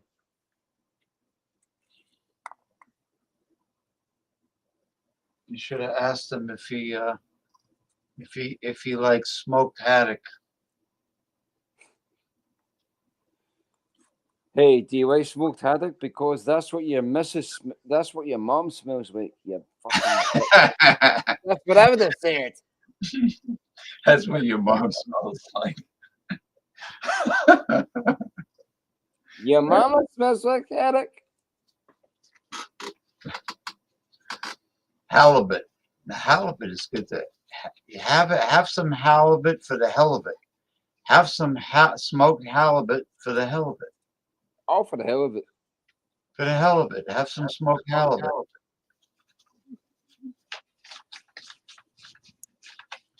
Oh man. You know what? That stuff's gonna get in your eyes. You know what? I'm gonna close the show because I'm getting hungry. I don't know about you. I'm getting hungry. James, thank you for having me on the show. And thank you for adding me. Anytime you want any goofy sound effects or anything for your music, just send me an instant message and I'll send you whatever you want me to do. Well, your voice is in the new fucking tune. Kick ass, chew bubble gum, drink beer. All right, okay. Boom. Awesome. It's great. And then we played it on the show, and like, you know, we always honor your music and keep up the good work. Thank you for that. Keep up the good work. Anyways, James, peace, love, and happiness to you. Thank you for all your love and support, brother. Thank you for your love. Thank you, sir. Thank you, my friend. Thank you. Anytime. All right. Have a good actually have a good Sunday. It's Sunday by you. Have a blessed Sunday. Have a blessed